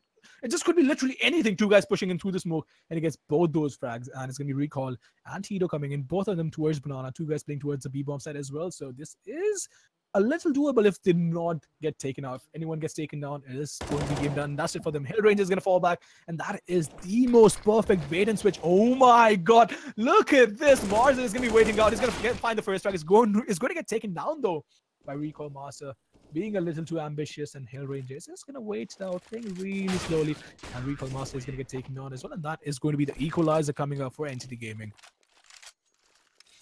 Well, there we go. And again, just 1 player lost. That is, and look at that. The entirety of the CT side has AK-47s. How often do you see this? Like, apart from Mazel, who did die if he didn't, all 5 players would be wielding AK-47s right now. While Too Easy Gaming just Glocks, they've been broken, battered, bruised, and shattered. Their economy is in the dumpster. And it's just going to be 3 P250s and 2 Glocks. And you know, it's like that old Counter-Strike 1.6 joke. You know, when you're on the terror side, you want the info, and when you're on the CD side, you want the. But in CS:GO, obviously the AK is better because it's a 1-tap headshot, and the P250 used to be a 1-tap headshot till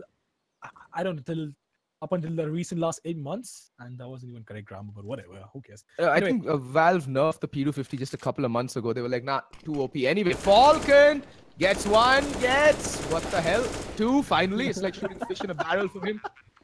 You know, that makes a job as caster so hard, right? If there's a huge gap between the first and the second frag, and you're trying to build up the entire situation, he's gonna get the first one, and oh well, he's not gonna get the second one. Yeah, well, I mean, he's just spraying wildly through the smoke, moving his mouse left and right, praying to the good gods above ki bhai ek matka dila de, ek matka dila de. But no, no, God is just like no.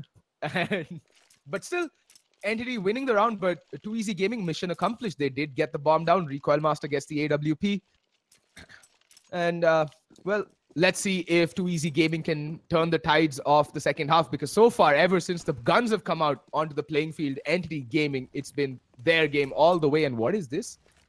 We're going to see some cheeky boost play coming out. Falcon needs to be careful. Oh, what a nade. That's a nade and a half, and Mazel gets the opening kill, but there's the trade coming in. It's a mid-round, it's mid-aggression, and double peek coming out onto Tito, and Tito's not taking any prisoners. He's just going to spray everybody down. And everybody's dead. Now it's Mazel and Sai 2v4. What can they do? I am presuming nothing because of the fact that it's a 4v2 situation and extremely difficult for the team. Unless Marcel goes absolutely nuts right now and gets both the frags, and maybe the third one onto Recall Master if he tries to get the trade frags. He's going to go up. Look at that aggression coming. He's going to find the first one, but nope, he's going to get double peeked. And Rexy and Pokey are going to find the frag on the Marzel side of 1v4. Is he going to be able to pull this off? It is going to be extremely difficult, but he's going to go around the corner. He's going to completely brand it. He's going to get spotted by Recall Master. And that was such a cool moment. The second flash coming up as well, and Sai will have to fall back and try and get the exit frags because he does have the cash to work with. So he's going to try and do as much as economic damage as he can to the terrorist side, knowing that the economy is on the brink of breaking down. If you can try and get 2 guns off on the terrorist side, they can still win the next round and force the terrorist side on an eco. I mean, at this point, Sai should just be looking to save. They do have money, Entity Gaming, but Marzel and Hellranger both are pretty low. Marzel will have to go in for a very neutered buy. He's going to only have $4,900 if I'm not mistaken.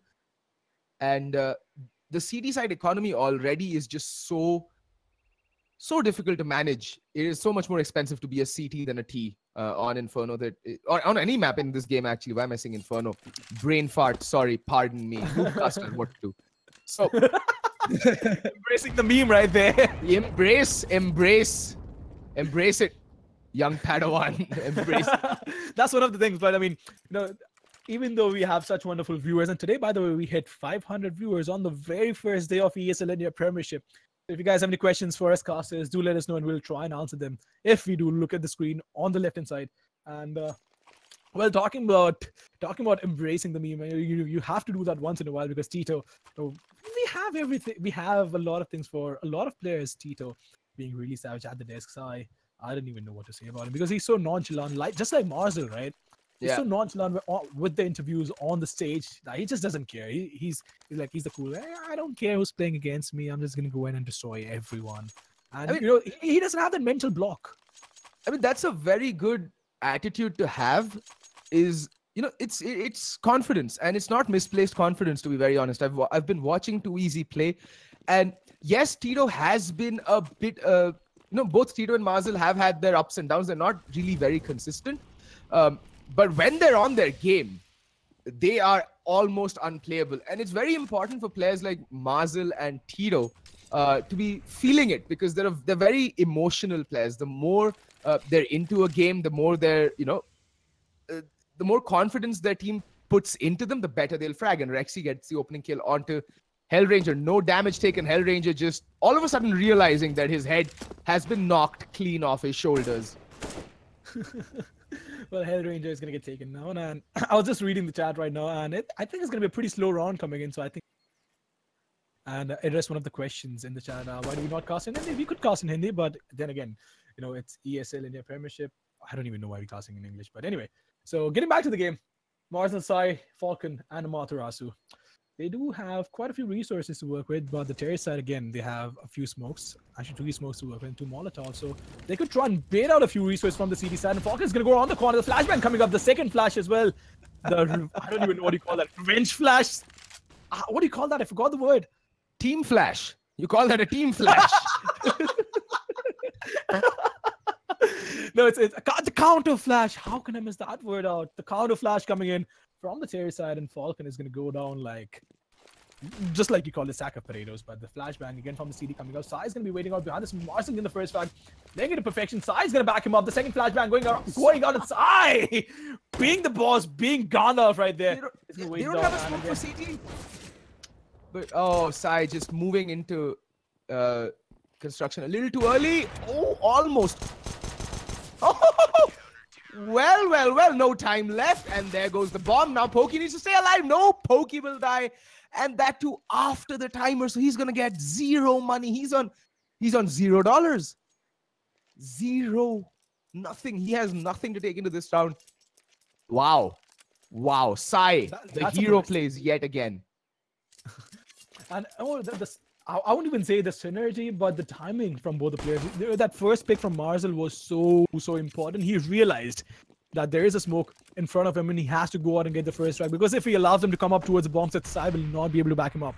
So Marzel, with such an amazing play and the amount of awareness that he had, in terms of the radar, in terms of the terrorist side coming up towards the bomb set, got the first strike, managed to delay them a little bit more, and the smoke faded away and Sai got 2 frags. So that was brilliant play coming from Marzel.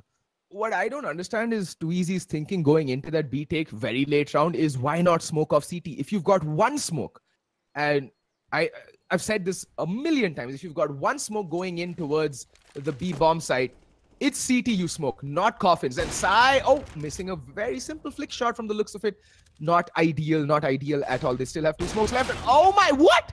How do you miss that? I can hear Sai banging his desk all the way from Bangalore while he's doing it in Delhi, because that would have been just rage-inducing for him. And there, down goes Falcon. That's something that's become somewhat of a theme this match. And Amaterasu holding strong, gets 2, almost gets the 3rd. And now it's all going to be down to my boy Marzel. Oh, okay. Well, he's gonna save. All right. Okay, cool. Bias caster. Well, just call anyway, but Marzel is going to be going up to save it up. And also, again, the question from the viewers: why do we not cast in Hindi? Well, even as Indians, we have a lot of people who do not have Hindi as a. So that is one of the reasons why. While Fet and I can actually cast in Hindi, Fet, but it's just that, half of the country that's below Mumbai would not be able to understand it. So Marzel is going to save it up. The amount of cash they have right now is decent enough because Marzel is going to be able to retain his gun. Amaterasu is going to have $2,400 coming up in his bank, so he might be able to drop 2 from us if he pleases. But I think they are going to go in for a semi-ish buy with the CZs and not try and force things up a lot. And Marzel and Tito, what a flick was that from Tito? Wow. That's just surprising. And NTD again with the timeout coming up. 30 seconds on the clock, and they have changed up. So this is something that I personally like because you have to be on your feet. You absolutely have to be on your feet. So it doesn't take away the momentum, and it still gives you enough time to think it through. And this was one of the other things that I've seen in a lot of matches, Fet, that when you're losing out on matches, and even though you don't really talk about, you just take that pause to break that momentum and try and get that mental block going in for the opposition. But reducing it to 30 seconds doesn't really allow for that anymore, does it? I mean, still, it's a good enough, decent amount of time to just get your head back into the game, get it, leveled up. Because that previous round, they just died all over the map. They had no read, and Sai especially needs to compose himself. Those 2 misses, now I've seen, again, Sai is a very emotional player as well. Those misses can really mess up his equilibrium. And they don't need that right now. They need Sai to be on his A game, and Marzel, the lone defender towards the B bomb side. It's a 4-man stack towards A coming in from Entity Gaming, and Too Easy Gaming are just so passive.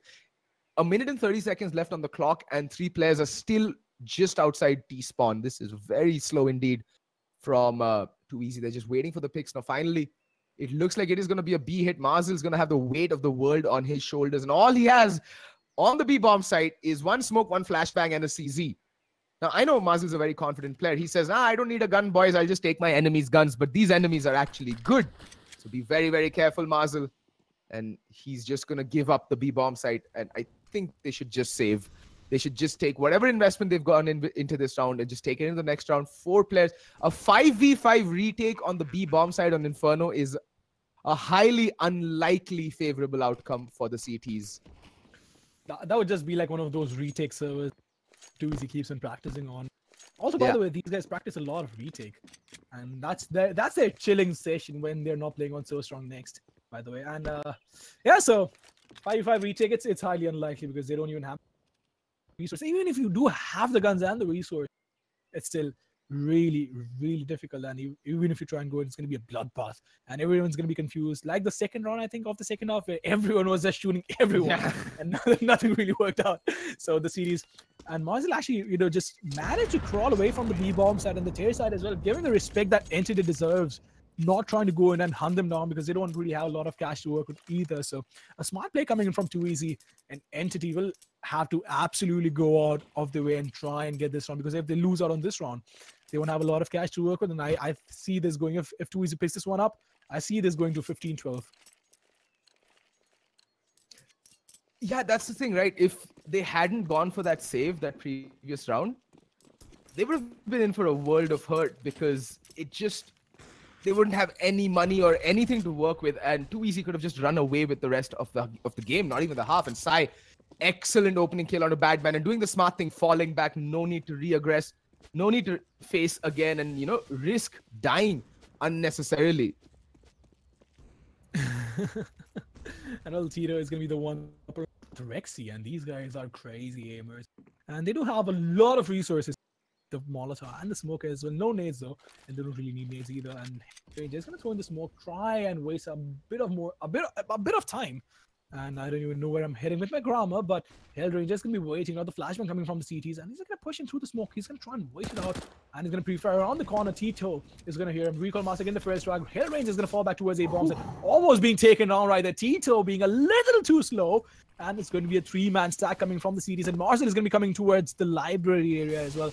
The Molotov and the smoke. What is even going on? And Marcel just spamming through the smoke, trying to go in, and that did two things. Get the distraction going on as well, and my god, the crossfire was so amazing. Marcel is going to be walking. Oh my, somehow. Okay, wow, that was a very confusing round. And confusing not in terms of whom we should watch, but it was just watching these players just make very, very questionable decision on Too Easy Gaming. You Molotov off library and then immediately a smoke to follow to extinguish that Molotov. Essentially allowing Marcel to just have a field day running through the smoke, picking you off one by one. Falcon coming out huge, finally waking up, gets 1 kill, but a very crucial kill. And then Amaterasu, as always, Mr. Consistent himself on the Entity team. According to me, he is the best player in the country. Well, that's I don't know if it's debatable, but talking about the matchup, talk about at least this specific matchup in terms of plays, I think this is one of the better matches that I've ever seen in the Indian Counter-Strike circuit because of the individual flashes of brilliance. You know, every player, I can't say there was one round where any one of these players, except for Hellranger maybe pushing up in the first round, was a very stupid decision. But all of these guys have been playing some real good Counter-Strike. So if you're a new player who's watching these streams to try and learn something new about Counter-Strike, download this demo, spend a week trying to analyze this demo, and you're going to learn a lot of things. And believe me, even though they're playing as a team, there was, the last one when I was talking with Marcel, when the smoke came in, and I think this might just as well be a mid-take coming up, so I'm going to hold on to that thought. Smoke is going to come up. Badman is just going to wait it out. 35 seconds on the clock. Size. Oh my god, recoil! It's going to get taken down inside. Oh boy, what a lucky shot. I mean, it was very ballsy of Sai actually to just stick around even after taking the first shot. Second times around, the charm gets the timing right, gets recoil master, gets the man advantage, and takes out one of the most explosive players on the opponent team as well. Now it's just going to be Rexy. He's got a solo fact-finding mission towards the B-bomb side. Maybe try and draw a rotation out, but okay, they get one player, and they've all rotated. This is the wrong call. Amaterasu caught with his... literally getting caught with his pants down, but Falcon falling back gets the crucial kill, shaving seconds off the timer. Oh, but not able to land the telling kill. But he's so very low. Pokey, 1 HP. A brisk breeze in his general direction, and he's going to be folding like a house of cards in a cyclone. Does not matter. Rexy, 91 HP. That's one-shot headshot potential, and he's not going to be expecting Marcel and Hellranger. They're going to be doubling up and getting the 2 final kills. And Entity Gaming move on to 14 rounds. And this has been a nail-biter of a game of Counter-Strike. And the money's not looking that good for Too Easy. They might want to just go with upgraded pistols because they're going to get, what, $2,400 as the third round loss bonus. And it's not going to be enough if they buy down too much into this round. That's true. And Too Easy taking the time out. The first time out of the entire... These guys are really confident. I've never seen any one of these guys. I can't say for Badman because I haven't really observed him playing really close. But the rest of the team, I've seen them, their composure is really, really good. And, they won't really show their emotions in the game. But at this point, they had to figure out what is going wrong because Entity Gaming, they have been playing really well. I don't know. This is, it's such a back and forth game because it's not even each and every round. It's in a set of 3 rounds that keeps on going to either in Entity's direction or towards Too Easy, and they are going to go in for the cash equalizer, except for Rexy, who has went in for 2 flashes, Kevlar, and a P250, and has the least amount of money on the team. So this is going to be a very interesting round to observe. And Sai getting the track on Rexy, that was a really, really ball. But knowing for a fact that they won't really have a lot of cash to work with, he stood there, was fearless about the shot, and is going to find the first frag on the terrace side. Amaterasu just rattling off a few shots with his suppressed USP. And well, Too Easy. Pulling the trigger a bit too early. Sai getting what? Tito savage. Well, okay, everybody's dead. All right. So that was just the only bright spark in this round was Tito's crisp headshot onto Sai. Falcon needs to be careful. None really matter. Gets the kill. Falcon should finally start feeling a little bit better. He's stringing some kills together, some important kills together, and slowly but surely is working his way up the scoreboard. And well, if this match goes to overtime, I think we should really start asking for overtime pay. Don't you think? Shh, we don't discuss that in public. All right, jokes apart. There's gonna be Sai on the up again, and I think that one shot coming from Tito is going to be a little tilting because he was just standing there and he just walked across the corner, got that headshot. So I didn't even have hit armor to work with. And I'm kind of surprised why I didn't have hit armor. But anyway, Hell Ranger's going to be going in, throwing smoke, spamming through the smoke and throwing in the nade as well, which is going to do a decent amount of damage to Rexy, bringing him down to 59 points of health. And two guys from the tier side towards Banana, two of them towards the A apartments. So waiting for some sort of an aggression coming from the CT side, taking that map control, denying the CT's early information. And Sai's going to find the first frag. Okay, Rexy tried to push in. Not quite sure why, though. And this is exactly what Equitas was talking about a couple of days back, is how Entity, the guys, have been practicing a lot on their turtle setups on their CT side, on Inferno especially. When to flash, when to rotate, when to just, and you can see the way that Sai has been playing. He goes aggressive early round. If he doesn't get the pick, all right, 1 minute, 30 seconds left, I'll fall back to a more passive position. And then works picks and then just flies all over the map. And in the meantime, Falcon, Marzel, they're just wrecking house. Marzel shoots Pokey is no god in the butt. Gives him an extra hole to poop out of. And well, Batman left all alone in apartments. Nice headshot onto Falcon, but that's just gonna, telegraph his position. And that's 16-13. GG, well played to Too Easy Gaming. But it is gonna be Entity Gaming taking the maiden game of the ESL India Premiership, the Masters League of 2018. And my god, what a game that was. That was a brilliant game. And you know what, guys, since it was such an interesting match, we actually have our wonderful analysts, along with Angela, who are going to be breaking the game down. So you know what, guys, over to you, boys. And the girl, I guess.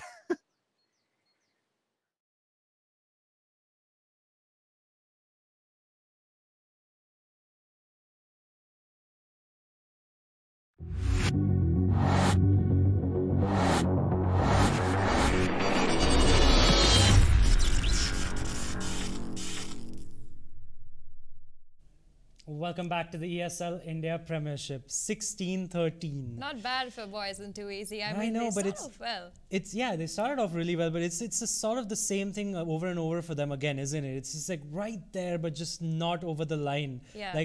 Like in every single final that they've played as well. It's just been that close, that close, that one next step. And I think, unfortunately, it was Sai and Marzel, both of them standing in his way, in Too Easy's way, right? Like Sai had some insane clutches and some crucial kills. Especially there was a round where he went through the flames and he won a 1-on-2. Wow! It was absolutely ridiculous. Like I was actually expecting this game to go into OT. Yeah, I was hoping it didn't though exactly, because then we would have to be delayed for the Dota game, which you have been looking forward to. Very anticipated about that one.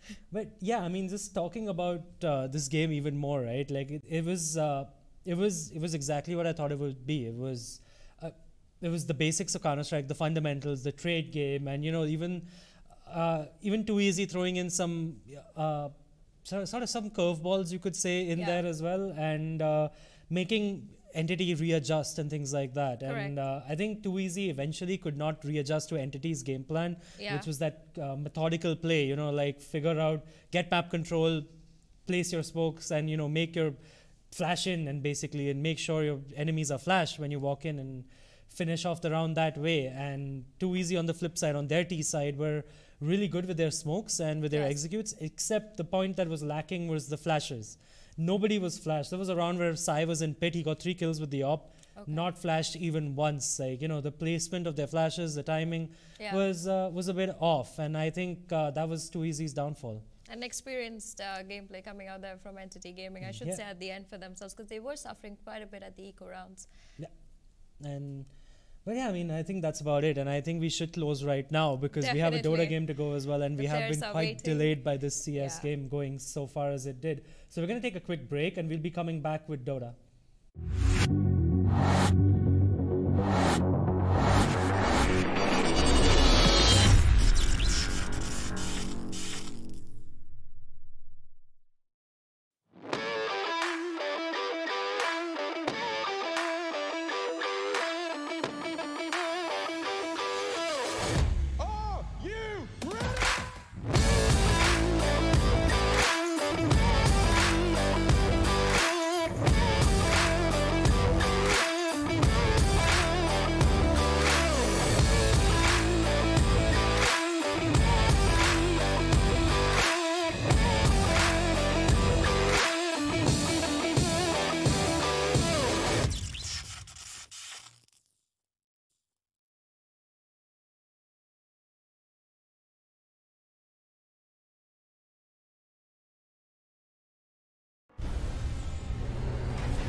The ESL India Premiership 2018 has 3 seasons: summer, fall, and winter.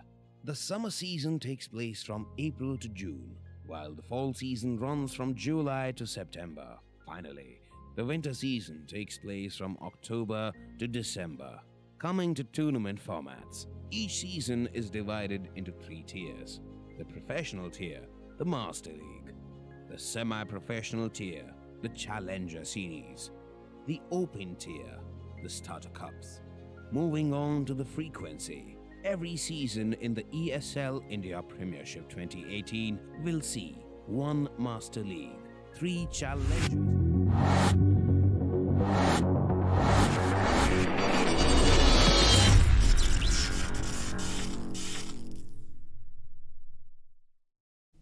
Welcome back to the ESL India Premiership 2018. This is the Masters League, and we're brought to you by Omen by HP, HyperX, Intel, and Nordbin Gaming. Yes. And now it's time for some Dota 2. Yay! I'm Your excited favorite about game. this one. Yes. Yeah.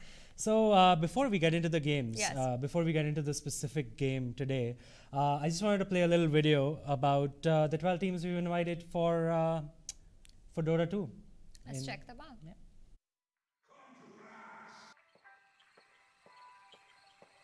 Ho-ho!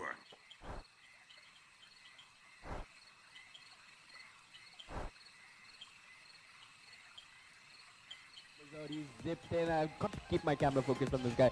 Just zips in onto the puck. He's got a lot of mana, has a double damage rune and Orchid even for good measure. Luckily 85 has the use, manages to get away, and Blizzard in no man's land looking to zip right back out of there. Nengi's coming in for seconds though, and he zips back, zips over. Where is he gone? He's gone after the puck. He's going to find the kill, and Blizzard once again has to get that Ashirwad that the enemy fountain. Takes a quick look at it and gets the hell out of there.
quality content there from AFK Gaming. I'll stress on quality in whichever way you want to take it. But yeah, some interesting teams, interesting names again out there. ATE coming out with the Dota roster as well. Very interesting to see that. I mean, from last year we did have about 6-7 teams that were already showcased, and now we have some new ones coming in. Pretty interesting rosters actually from all of them. So why don't we look at the first roster, which the team, by the way, today's game is Buriza versus Signify. So why don't we take a look at Buriza?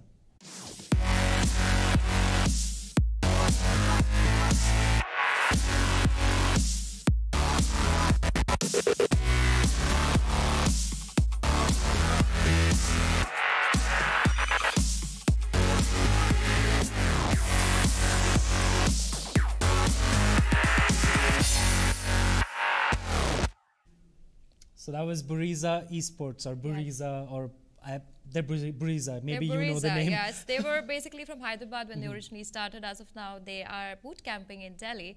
So it's a big Delhi team coming in from them. But to play against them, we have a very interesting team from Mumbai. So let's see what Signify is all about.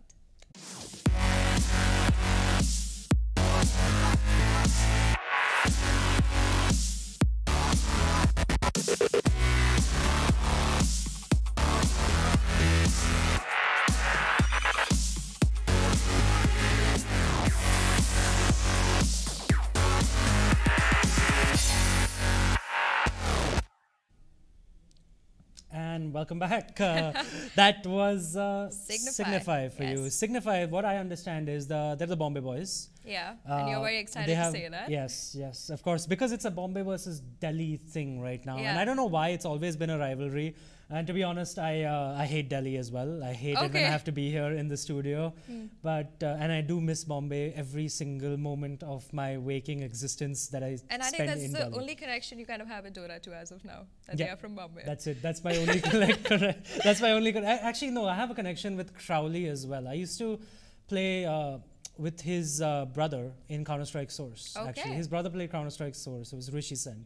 So yeah, I mean, that's all I know about them. I know No Chance is a good player as well. You had a couple of things to say about one of their players. He was top 30 SEA, you'd say? So Jeet Kundra, he started off very strong. He's always been a good name in Dota too. But recently, he even climbed the SEA leaderboard.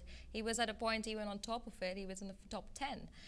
Of course, the positions keep shifting because all the time we have people going up and coming down. But these are all renowned players. I mean, No Chance is also on the board. Crowley coming close. Blizzard's always there. These are all like veteran players who are very famous even internationally now. So Buriza have a little struggle over there. This is a very fresh start for them, and they're going up against a top-notch team, also the winter season finale winners. So I'm seeing this game as Buriza's nervousness and Signify's walkthrough. Yeah.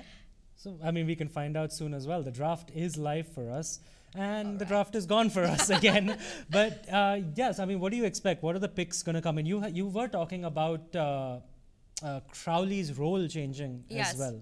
So Crowley used to play mid first for a very long time and Signify, but after they have taken Jeet Kundra into the team Swifty, Crowley has moved into support. Now, Crowley being the kind of player who's been playing the game for so many years, I really see him fitting into any kind of role, and support being a very important role. I think he fares beautifully well with No Chance, who's also considered one of the top players in the country. So their kind of combination in the game is going to be very strong, and I think this is one of the few times that we're going to have a lot of people watch them play together.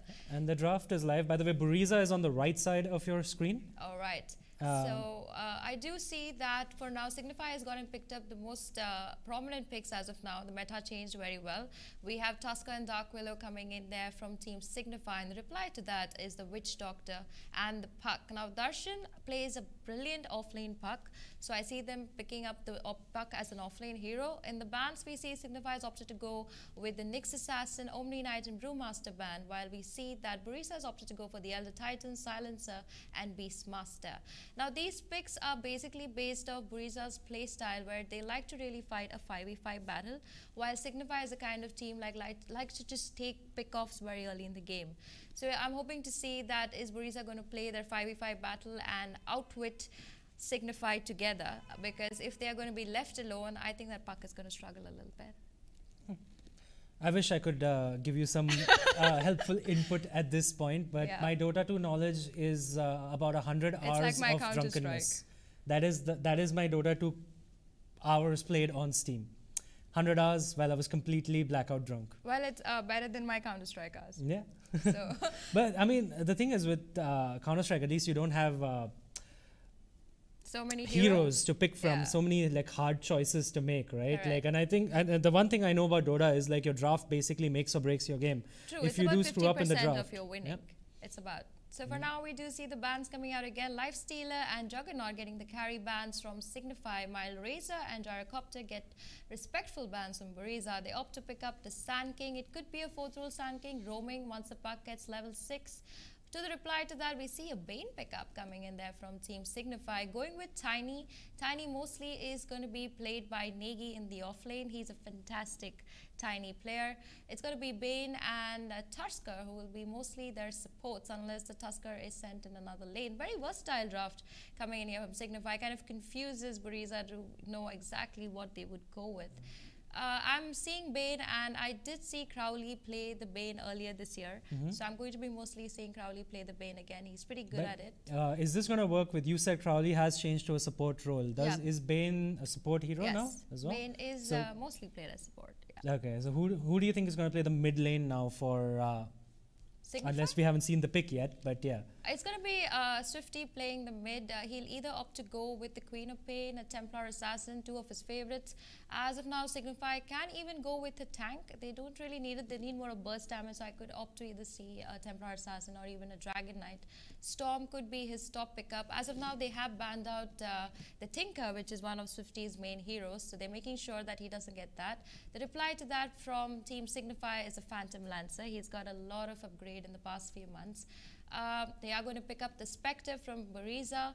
It works well in sync with the Witch Doctor ulti. Once Puck gets that Dream Coil online, they could have a lot more gangs. Also, Spectre's ulti kind of touches all the different heroes. It goes to every hero in the opponent's team. Okay. So that kind of makes Team Buriza have that feeling that even if they get picked off by Signify, the Spectre can go and help the team at any given point of time once he gets to level 6. So very well picked coming in there from Buriza. I don't see the last pick. I'm looking to see what they're going to go mid. I thought it was Razor for some Was reason. that a Razor? No, I a think Razor so. I think was banned. Sorry, it was OD. It was OD? Yeah. Okay, so OD. there So you that's go. going to be an OD coming in for mid Swifty. And OD works very well against the Puck, the Witch Doctor, any int hero, he kind of just takes them down. So strong drafts coming in them from both the teams. Signify's layout more versatile, can really damage a lot in the early game. I would see them take the game to about 20 minutes for a victory. But if the game kind of crosses the 30-minute mark, Team Buriza have a very high chance of taking the game. Okay, that means so you said the draft has actually gone pretty well for Buriza, is Yeah, what it you're just saying. comes down to kind of experience and gameplay. So if their 5v5 battles go on really well and they practice really hard, I think Buriza could take this game for them. But yeah, if even a mistake is made, Signify is going to eat them up. So that's how I put that. Okay, so I mean, I think we should get into the game directly now because Very excited to see this one. Yeah, so yeah, I think our casters are ready. So I think we should go to our casters. That is Vivek and Flocky. Please take it away, guys.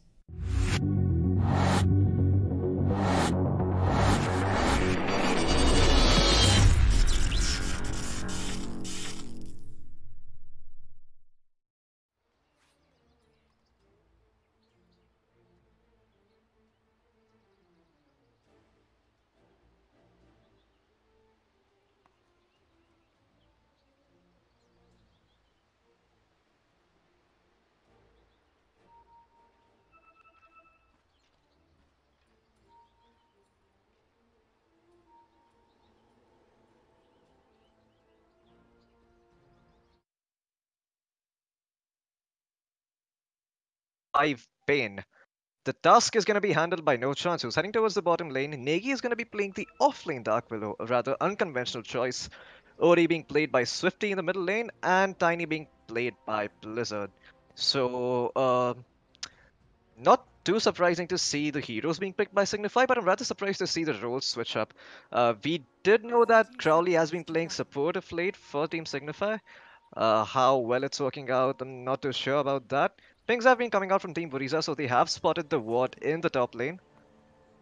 Now Crowley is looking to scout out Darshan, but Darshan's not gonna fall anytime soon. Bottom lane, though, Negi, he might be in some trouble. Spectral Dagger, Helm launches the cask. It's only gonna bounce onto No Chance. No Chance is pretty tanky though. Has the Stout Shield, has the Tangos and the Hour for Venom. But he is gonna have to back off. As the Powder Strike from VP is gonna make sure that they secure 2 runes. Helm grabs 1, and Saurabh is gonna grab the other one. VP might be in some trouble. Bramble Maze is not gonna latch. No chance. Couldn't find the block with the shots either, as it was on cooldown. So it's gonna make sure First Blood doesn't go the way of Team Buriza. And Vivek is back. I am back. What did I miss? No First Blood? Nope. Okay. For those of you just tuning in, you're watching the ESL India Premiership. This is the 3rd edition. You're watching the summer season phase 1, and Team Buriza as well as Signify will open things up. And boy, I love this weekly or bi-weekly meta change that Istrog has brought upon us. We're seeing heroes like the Dark Willow getting picked, being played in the offlane here. Negi might actually end up falling. He doesn't have the Shadow Realm. He's got the Bramble Maze. He's going to end up falling. There's not much he can do. No Chance can only watch with that 1 point in eye shots. Yeah, I'm rather surprised that they're still trying to dual lane against this really strong tri-lane. Against Witch Doctor, Sand King, Inspector. I mean, this dual lane is not going to work out. You're going to need levels to work it out. No Chance just sitting your bottom is not really going to be helpful for Negi. I think you should just try and go top, get some pulls going, just mess with the Dome, screw with his farm a little bit, and like let just Negi catch up later on with levels and ganks, because as we know, Dark Willow, she's one of those heroes that's really strong when she gets a level 6. Bedlam does a batshit ton of damage if you let it, and I think that's the turnaround that Signify should really be looking for. I don't think they need to spend time here on the bottom lane. Do you feel that Signify have, I mean, they've slightly been cocky with this draft of theirs?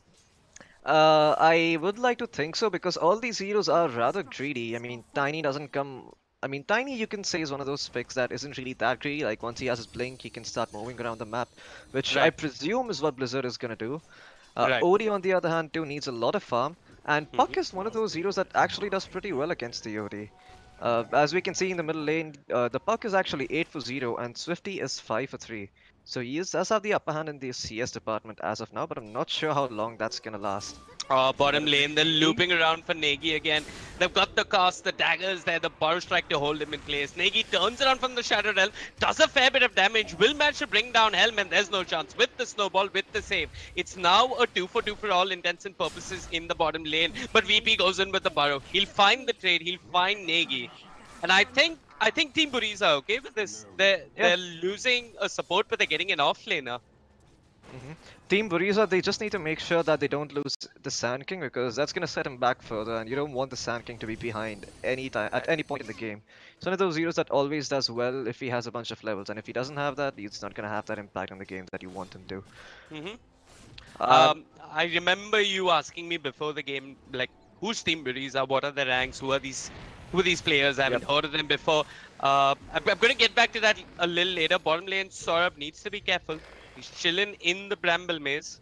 But he's going to be okay. So, Team Buriza are a bunch of folks that all played in the U-Cypher tournament together. I had the pleasure of casting some of the games. VP did lead the team that ended up winning the tournament. He's a rather solid 4 position. And just as I say that, I catch him dying up top. The 3 toss and Crowley with the last auto attack. But yeah, they've all played together. They know each other's strengths and weaknesses rather well. Bottom lane, no chance in Negi do team up. The Shadow Realm damage will net them a kill. And Saurabh steps out of the Bramble Maze. The Maledict is upon No Chance. He is going to end up falling, and yeah, Saurabh's going to pick up the kill for himself.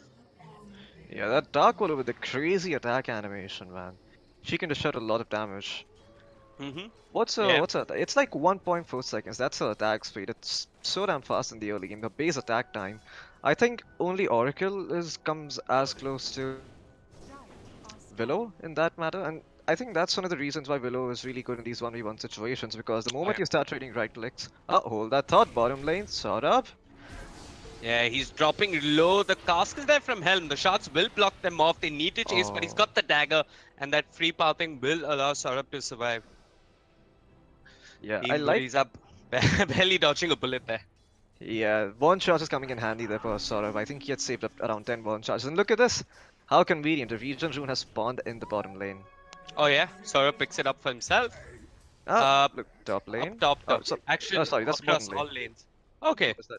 Bottom lane. The Bottom Sand King lane. at that bottom lane, yeah. I'm a little surprised that the Sand King decided to go for the Arcane Boots. In all honesty, I mean, I can understand why Arcane Boots, because you don't really expect the Witch Doctor to be building one. He's going to be poor for the most games, so he's going to buy Tranquils, and you like to sort of give your team the mana with the Arcane Boots. But I think having Tranquils and Soul Ring is much better on any position you go for on Sand King, right? Because you need that extra mobility to land the Burrow Strike. Tranquil Boots gives you 90 movement speed, and then you add a Windlace. It's like, you're going to be moving pretty fast and landing those Burrow Strikes very easily. It is.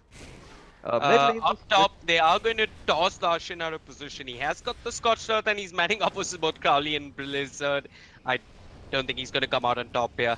Blizzard's got one charges, another point in the toss. Will toss Crowley. Crowley doesn't have the brain sap for a while, but they'll just smack him with that tree and bring him down. Yeah, pretty easy kill there for Blizzard, who's going to be level 6 now, and he has the Aquila. Curious to see what build he goes for. I'd like to see him go Blink Dagger, maybe sort of help his team out in those early fights and just get rolling on the Spectre, because you give the Spectre space to farm, she's going to crush you late game. Right. A Blink on the Tiny. Yeah, Blink on the Tiny. And mid lane Swifty has actually managed to do a lot better than the Buck. The Buck is, he's not doing too well. He was doing well at the start of the game, but Swifty's controlled the lane very easily with the 2 points in Arcane Orb and the They want to turn things around. Now, Micro is a little experience away from hitting 6, but I think with the cast they might have the damage. They've got that point in the coil. They're going to drop it, but Swifty just holds his ground and no chances there with the snowball. They look to turn. The puck should probably end up falling. The phase shift and the orb, he jukes his way out of there. Now VP looks to turn. His Barrow Strike on cooldown, but the damage is there from Signify. The orb and the brain sap will be more than enough, and now Helm drops the cast, looks to run, and no chance with the shards. He's going to find the puck. Helm is looking to turn. He's got the Maledict. He wants his kill onto the dust, but Crowley just moving forward. I don't know if Team Buriza have caught his bluff, but Crowley doesn't have any mana to work with, and no chance with the snowball will most certainly end up falling. It's a messy affair in the mid lane. I think the big standout there was Signify didn't lose a core. The OD stayed alive. They did lose no chance, but that was their only loss in exchange for a puck and just a puck. So no chance for a puck. I think that's absolutely okay for Signify. Yeah, and, I mean, they wasted Dream Coil, they wasted a bunch of spells, forced a Spectre TP out, so she's not going to be getting any farm anytime soon. Yeah. And I think this is really what Signify need to do. Just keep the pressure up, don't give Buriza any room to farm. And you have the heroes to do that. You have the Dark Willow, you have the Tiny, you have the OD. All these heroes are really good at I'm fighting. gonna cut you off. There's a Haunt, and a Doom, and a Witch Doctor trying to chase this Tiny up top. Darshan is dropping low, but he's got the Scorched Earth regen. Saurabh will give chase. The Maledict upon Blizzard, not enough. Crowley doesn't have the brain sap for a bit. BP goes in with the Power Strike, but there isn't any follow-up. Team Buriza commit 4 heroes to the top lane and end up finding nothing, while down bottom, Micro's got to be careful. He actually... Yeah, he's he okay. walked into the Bramble, yeah, he's gonna be fine for now. Oh, he's trying to get Negi, but Negi just jukes the orb there. Yeah. I think Dark Willow is like the equivalent of a drunk driving test. if you're drunk, you're definitely going to get caught in that Bramble maze. There's no way you sidestep that. If you aren't, if you're sober, you should be getting away. Hold that thought, top lane, Blizzard. Yeah, he was dropping pretty low, but he is. Fortunately for him, Avalanche saved him. Down bottom though, Saurabh goes in with the dagger. Yeah, he can't find the skill or no chance. I want to say this, and we still did have a fair amount of viewers just lingering over from the CSGO game. I honestly feel that this edition of the ESL India Premiership is going to be a lot more competitive. Reckoning Infinity has a rather promising lineup. Team Buriza, I mean, irrespective of the outcome of this game, they played a phenomenal laning stage. Top lane. Just as I say that, they lose 2 up top. The Nightmare. Oh, wow. Saving the Doom. Yeah, might have kept Darshan alive. Now they're trying to toggle it off, and Darshan looks to turn with the Infernal Blade. Will get Crowley. The question is, will Blizzard find the kill? And indeed he will. While down bottom, but no chance in Negi team up. They find themselves a kill onto the Spectre, but they do end up losing that Dark Willow. Yeah, looks like Crowley for a second there forgot which team he was playing on, saving the Doom and allowing him to score a kill. VP, he's not had the most amount of success. I want to talk about this for a moment. Top lane, once again, VP might just be dead here. Crowley has the brain sap, and he's going to get the kill. Solo kill for Crowley there. Yeah, I mean, VP's been roaming a lot. Hasn't been doing too well in the EXP department. This is something that a Tomb could remedy. But yeah, no chance is just doing a lot better as far as EXP is concerned. If we toggle over to individual net worth, Blizzard, I mean, it's 3 heroes from the side of Signify right at the top.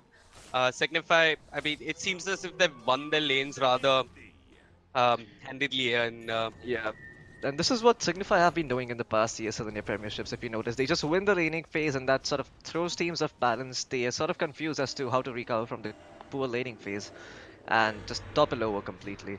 I think that's what teams should focus on a bit more, is trying to understand how their drafts works and what their strengths are, and what kind of you need to do in case your lanes go bad. Because right now, Team Buriza, they're just rotating all over the map trying to get something done. They feel the pressure. They're like, we need to do something, guys. Signify is just getting a lot from the map right now, and we are not. So let's move around the map and see what we can do. But a lot of this is the thing is, they really don't need to do too much. They can wait. I mean, they've got a Spectre.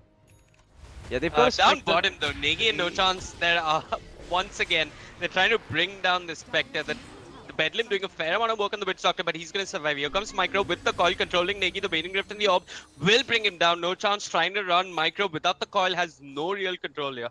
No Chance is going to be okay. Yeah, poor Micro. He doesn't even have a wheel at this point in the game. Ideally, if you're a fuck, you want boots, you want the wheel of Discord to deal that extra damage. He's also level 9 compared to Swifty's level 10. I mean, it's not that big of a difference, but yeah, Swifty's almost close to level 11, and Micro's nowhere close to 10. For all intents and purposes, this could have been an off-lane puck. Yeah, I agree. Even though he's gone mid, he's not going to be having the impact of mid puck. I think down bottom, the No Chance in Negi. Once again, the Bramble Maze is there. Snowball, Walrus Punch, and look at that burst damage coming up from Negi. Yeah. 4 points in the Shadow Realm. Yeah, it's a lot of nuke damage actually. A lot of people underestimate. It's not like your regular Shadow Fiend Raze deals 325. It deals 360 damage, and that's actually quite a big difference. Ooh, Blizzard missed the opportunity to toss Darshan, but Crowley's there with the Fiend's Grip.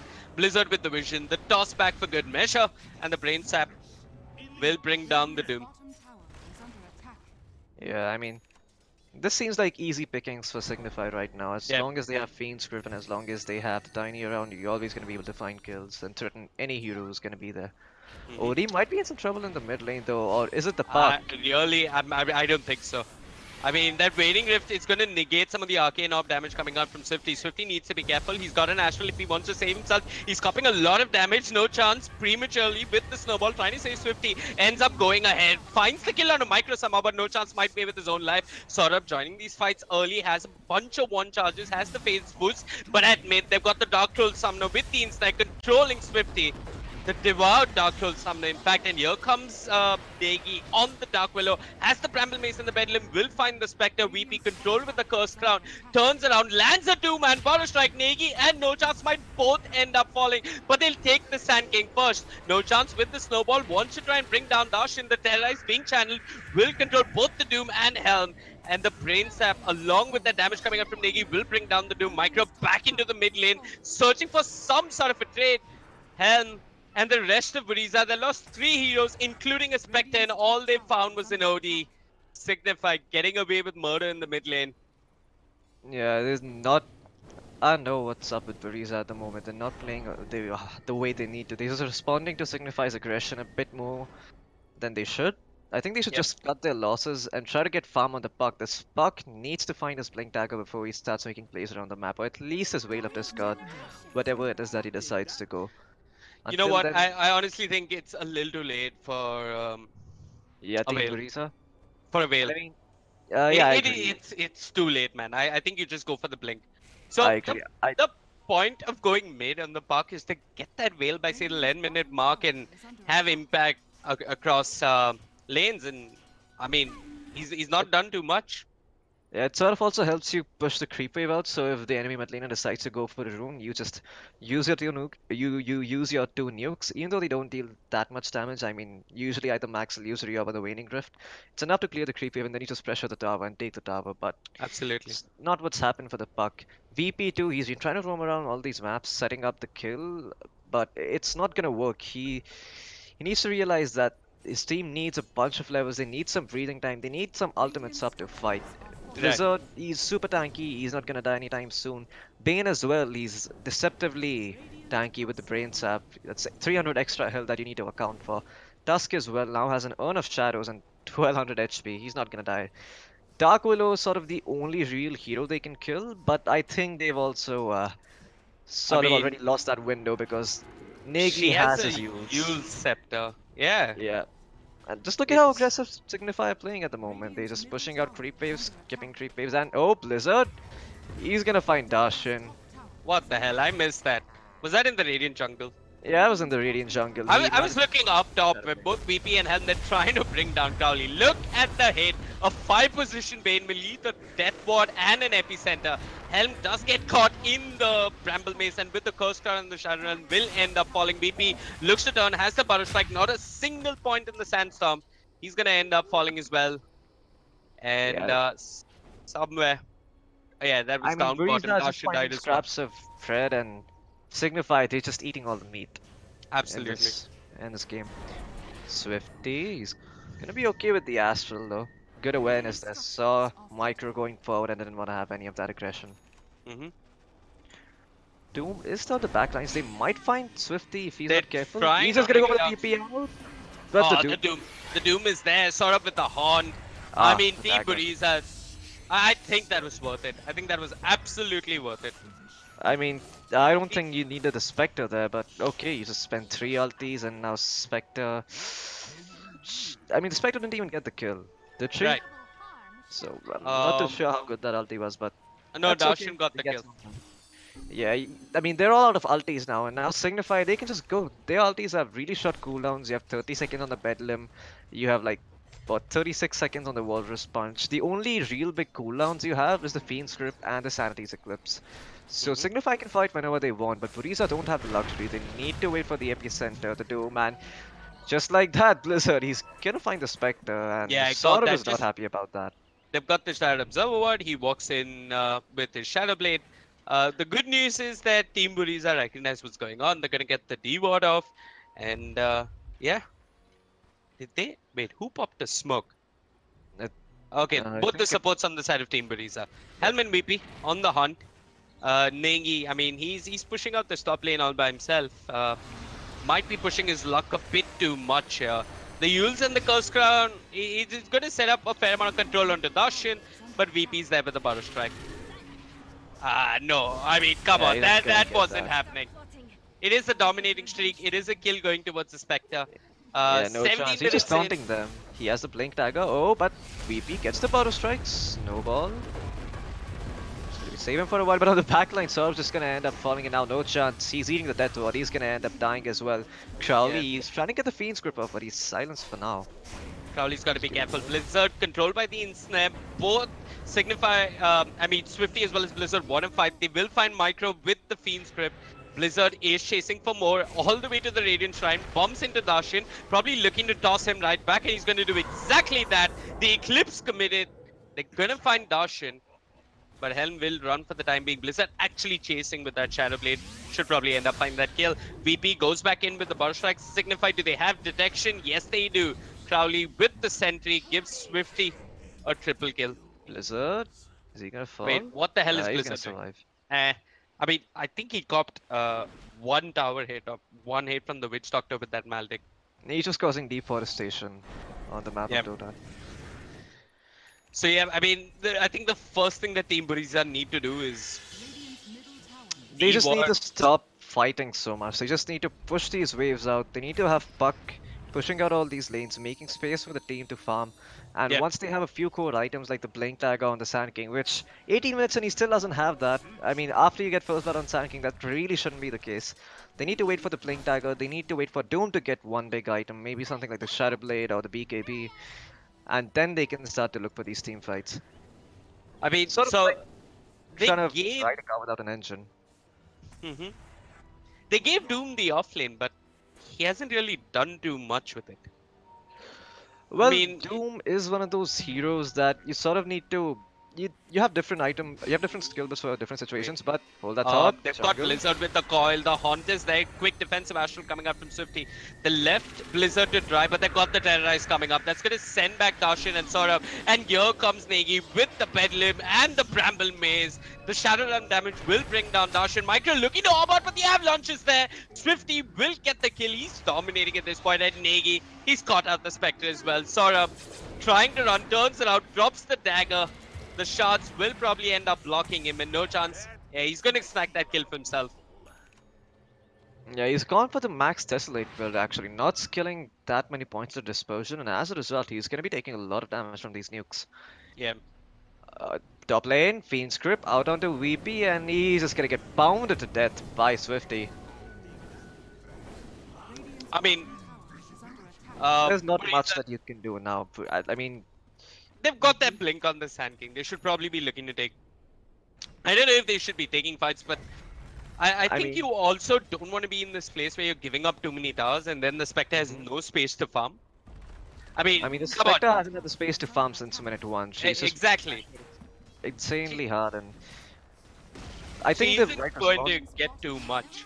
Yeah, I think the right response from Buriza should have been to send the Sand King top and sort of try to make plays there, force the dust to rotate over there.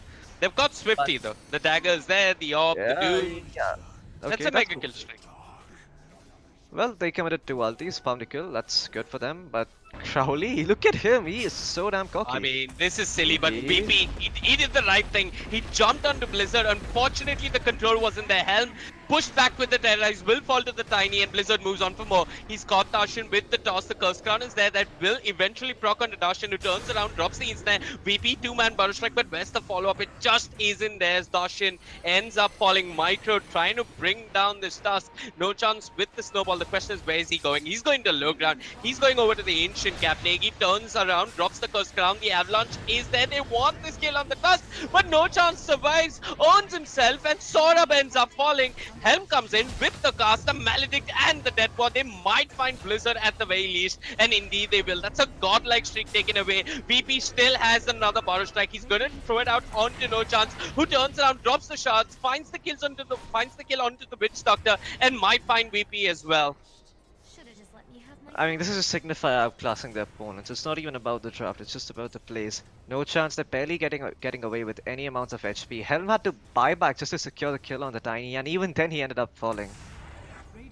This is just Buriza getting handled by Signify. As much as I don't want to take credit away from Signify, I think Buriza sort of should have thought a bit more about how they want to approach the Spectre getting so much... the Spectre like just getting ran at early on in the game, as I'd like to say. Right. What they need to do is they need to shift the aggression, they need to take your Sand King, you need to take your Witch Doctor, move around the map a little bit. I mean, don't sack your Spectre completely, but if you don't move around the map, trying to force other sort of objectives and other kills. Oh, mid lane, they've got Darshan, the Fiend's Grip is there. Swifty has the damage. Yeah, and if you just don't move around the map, you're never going to be able to find the space you need to farm. So you need to be more active. And that's what sort of Buriza's lineup is meant to do. You have the Doom, you have the Witch Doctor, you have the they've got VP as well. No. I think they got detection, indeed they have. They got an Urn as well. Swifty will come in. 20 stolen intelligence already, and Saurabh's dropping low somewhere else. Yeah, it down bottom. Blizzard chasing down the Spectre. Saurabh turns around, drops the dagger, but he's gonna end up falling. I think Blizzard's even completed an Echo Saber. Yeah, ping, ping, ping, ping, ping, ping, ping from Team Buriza. They are not happy about this. They aren't. So, I mean, I don't know how many of you ended up catching U-Cypher, but Spectre was one of the hot picks in U-Cypher, and pretty much nowhere else around the world at that point. I'm still not seeing it do too much. Saurabh, he's struggling to farm, he's looking for a Blade Mail. That's his best hope of having any contribution in these team fights. I think it's a hard game for him. Buriza just need to wait for all their heroes to respawn, then they need to smoke his foe, go somewhere, force some TPs out, and that's going to create some space on the map for Saurabh to farm. At the moment, he's just sitting ducks and responding to what Signify is doing, and Dota is a very It's a game where you don't want to be reacting unless you have really good unless you have a team that centers around reacting. I mean, you have Sand King, Doom, and Puck. These heroes, they're not the best at reacting to what the enemy does. You want to go around the map and sort of do your own thing. Sort of VP's got it. Got a two-man Burrow strike onto Negi and Crowley. They'll turn around with the Bramble Maze. It's controlling both VP as well as Helm that terrorizes them. Micro comes in with the coil. Blizzard looks to run in. Doom coming out onto Negi. They want this Dark Willow. They might find it, but Blizzard, he's already done his work. He's found the Puck, the Doom, and VP goes back in with the epicenter, but the damage he takes is more than the damage he gives. The death bot comes through, and Swifty with the Sanity's Eclipse finds himself a double. He's chasing for Saurabh. He might actually find the Spectre. I mean, wait, what? Yeah, VP just called it GG. Okay. A 24-minute GG. Yeah, this is just Signify giving Team Buriza a big spanking on their butt. But yeah, I mean, props to Buriza. I think they give a good fight. A lot of teams in the past, whenever they played versus Signify and teams of that caliber, they just stop processing the game and just go into autopilot. Yeah. Good game coming up from Buriza. That's it as far as Dota 2 is concerned for the day. Over to both Adi and Angela to take you through the rest of the evening.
And welcome back, ladies and gentlemen. And that game, just as it was getting exciting, just as I saw some kills and, you know, I thought it was going somewhere and I thought Buriza might have a chance. They just up and called GG. We weren't ready. We were sitting in the green room. Yeah, we actually all ran down to just see what was happening. But actually, Buriza did lose a lot after the 18-minute mark. I kind of told you about how they need to coordinate together as a 5-man team. But in most of the fights, I saw them like just one person would start the fight and the rest of the team is still coming to take the fight. And that kind of is what you cannot do against a team like Signify. I did see a lot of things, like a lot of sorries down the... Like there was just sorry, and then maybe there was one thanks and there was one good job or one nice. Correct. There was lots of sorries going on there. So when do you generally say sorry in Dota? Is it when you screwed up? I think when you just screw up or you just know that, hey, you know what, I've just like given up on the game. I just like, I cannot do this anymore. I just want to get done and dusted. But Buriza, I think the only thing I would say about them is that they really need to go back home and start coordinating well. Because, I mean, I understand his team Signify, but it was not even about who they were playing against. It was just their overall team coordination was not up to the mark. And I saw Blizzard play a fantastic Tiny. He was just walking around the place and just killing people. So it was a difficult game for Buriza. And picking up the Spectre, also being a hero, like I told you, much later in the game, Signify made sure that Spectre was nowhere on the map. He didn't have any space to farm. And I mean, if Buriza had done their study. Yeah, I'm sorry. I did notice that Signify made mistakes as well, though. Like, I did notice about Crowley. He was playing the Bane, right? Yes. He did something called a Nightmare. Yeah. And then his teammate, so only Bane should attack the person who he's cast the Nightmare on, correct? Yeah. And then one of his teammates attacked the person who had the Nightmare on him. He went to sleep. Yeah, and then Crowley died because of that. Yeah, and that's just like them. I would just say they were just doing some shenanigans. They weren't really. I think that was a mistake. I don't think it was shenanigans. I think it was, yes. You could give them the control and say, yes, it was a mistake. But again, it was a team mistake. It wasn't like Buriza made them make that mistake. So I didn't see Buriza really cross the mark this game. But of course, a little bit of nervousness coming into game one, playing one of the best teams. I think Buriza is going to go stronger through the tournament. Yeah, I hope so too. And talking about the tournament, we have some great matches lined up for tomorrow as well. For Clash Royale, we have Jimit versus Prashant. For Counter-Strike, we have the return of ATE Gaming versus versus Team Malhar, which is Eternal Esports renamed. Okay. And we also have a Dota game, which is going to be Akatsuki versus Reckoning Infinity. Talking about that game tomorrow, I overheard Vivek saying while during the cast, he was saying that Reckoning Infinity has a very decent squad, a very promising squad. They have a very promising squad, but they're going up against Team Akatsuki, who even in the last year, I mean, they've been a continuous team even from 2017.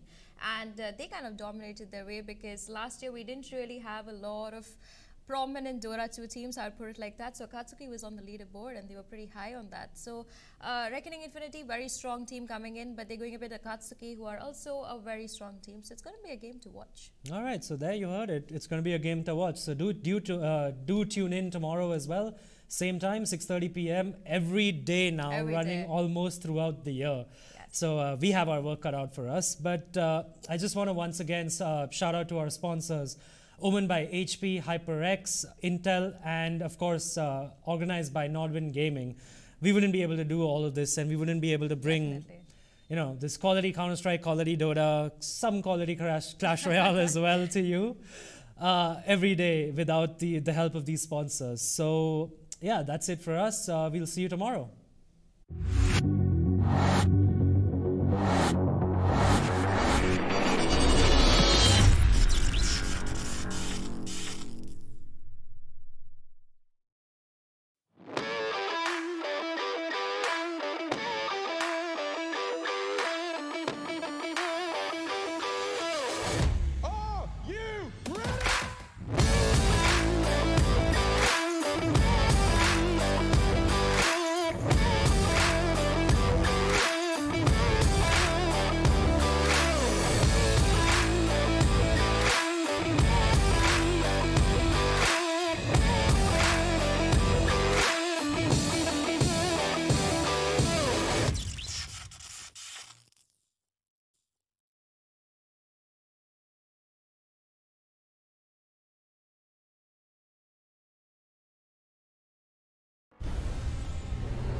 The ESL India Premiership 2018 has 3 seasons: summer, fall, and winter. The summer season takes place from April to June, while the fall season runs from July to September. Finally, the winter season takes place from October to December. Coming to tournament formats, each season is divided into 3 tiers: the professional tier, the Master League; the semi-professional tier, the Challenger Series; the open tier, the Starter Cups.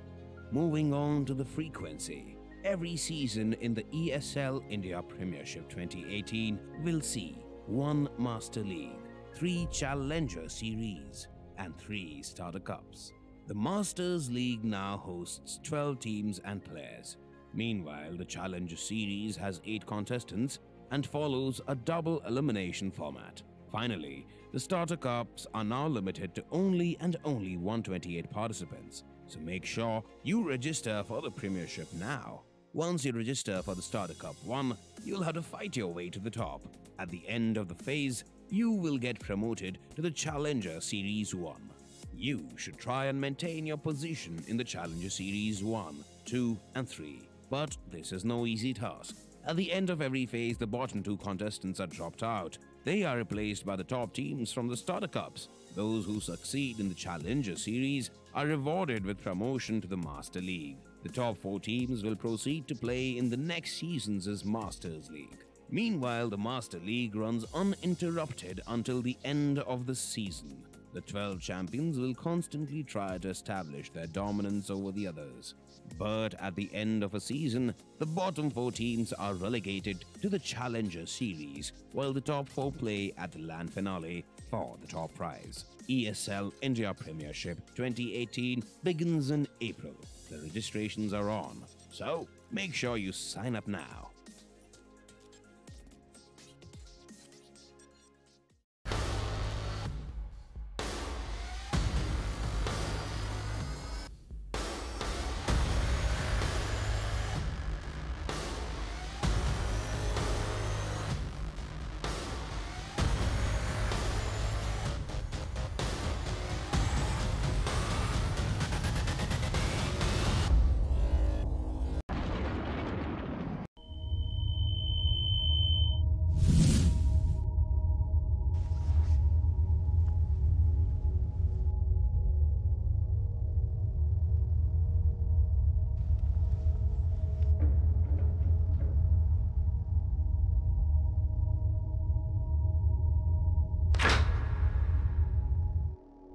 Turn around 3 times.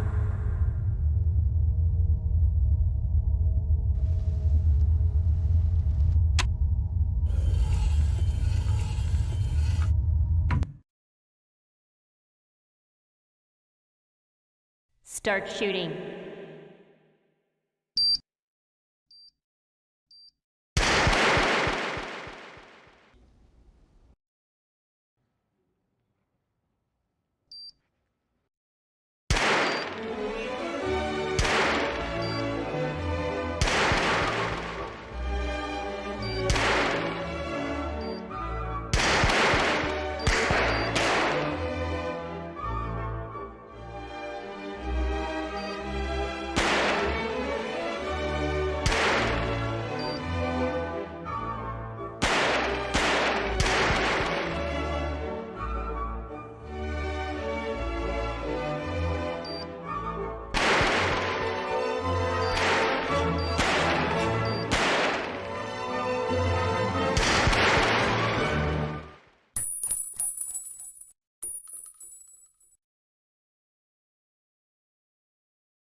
beast.